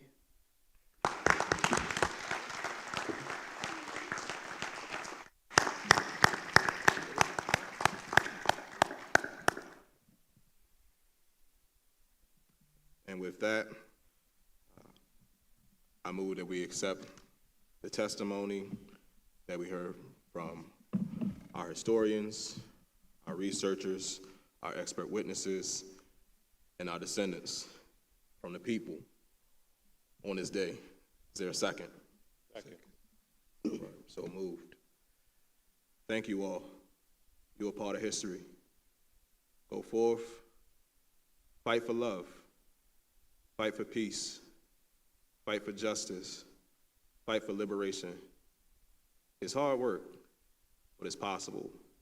Why else would we do it? Peace.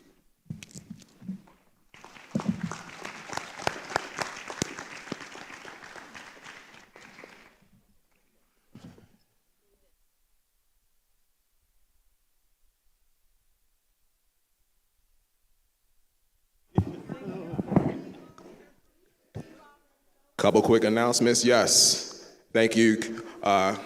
Any voting information that you would like is outside. Those who wanted to give public comment, please come to the front. I think we got food. I think we got some lunch boxes outside. So what else? Okay. Any members of the media that want any materials, please come to the front as well. Thank you.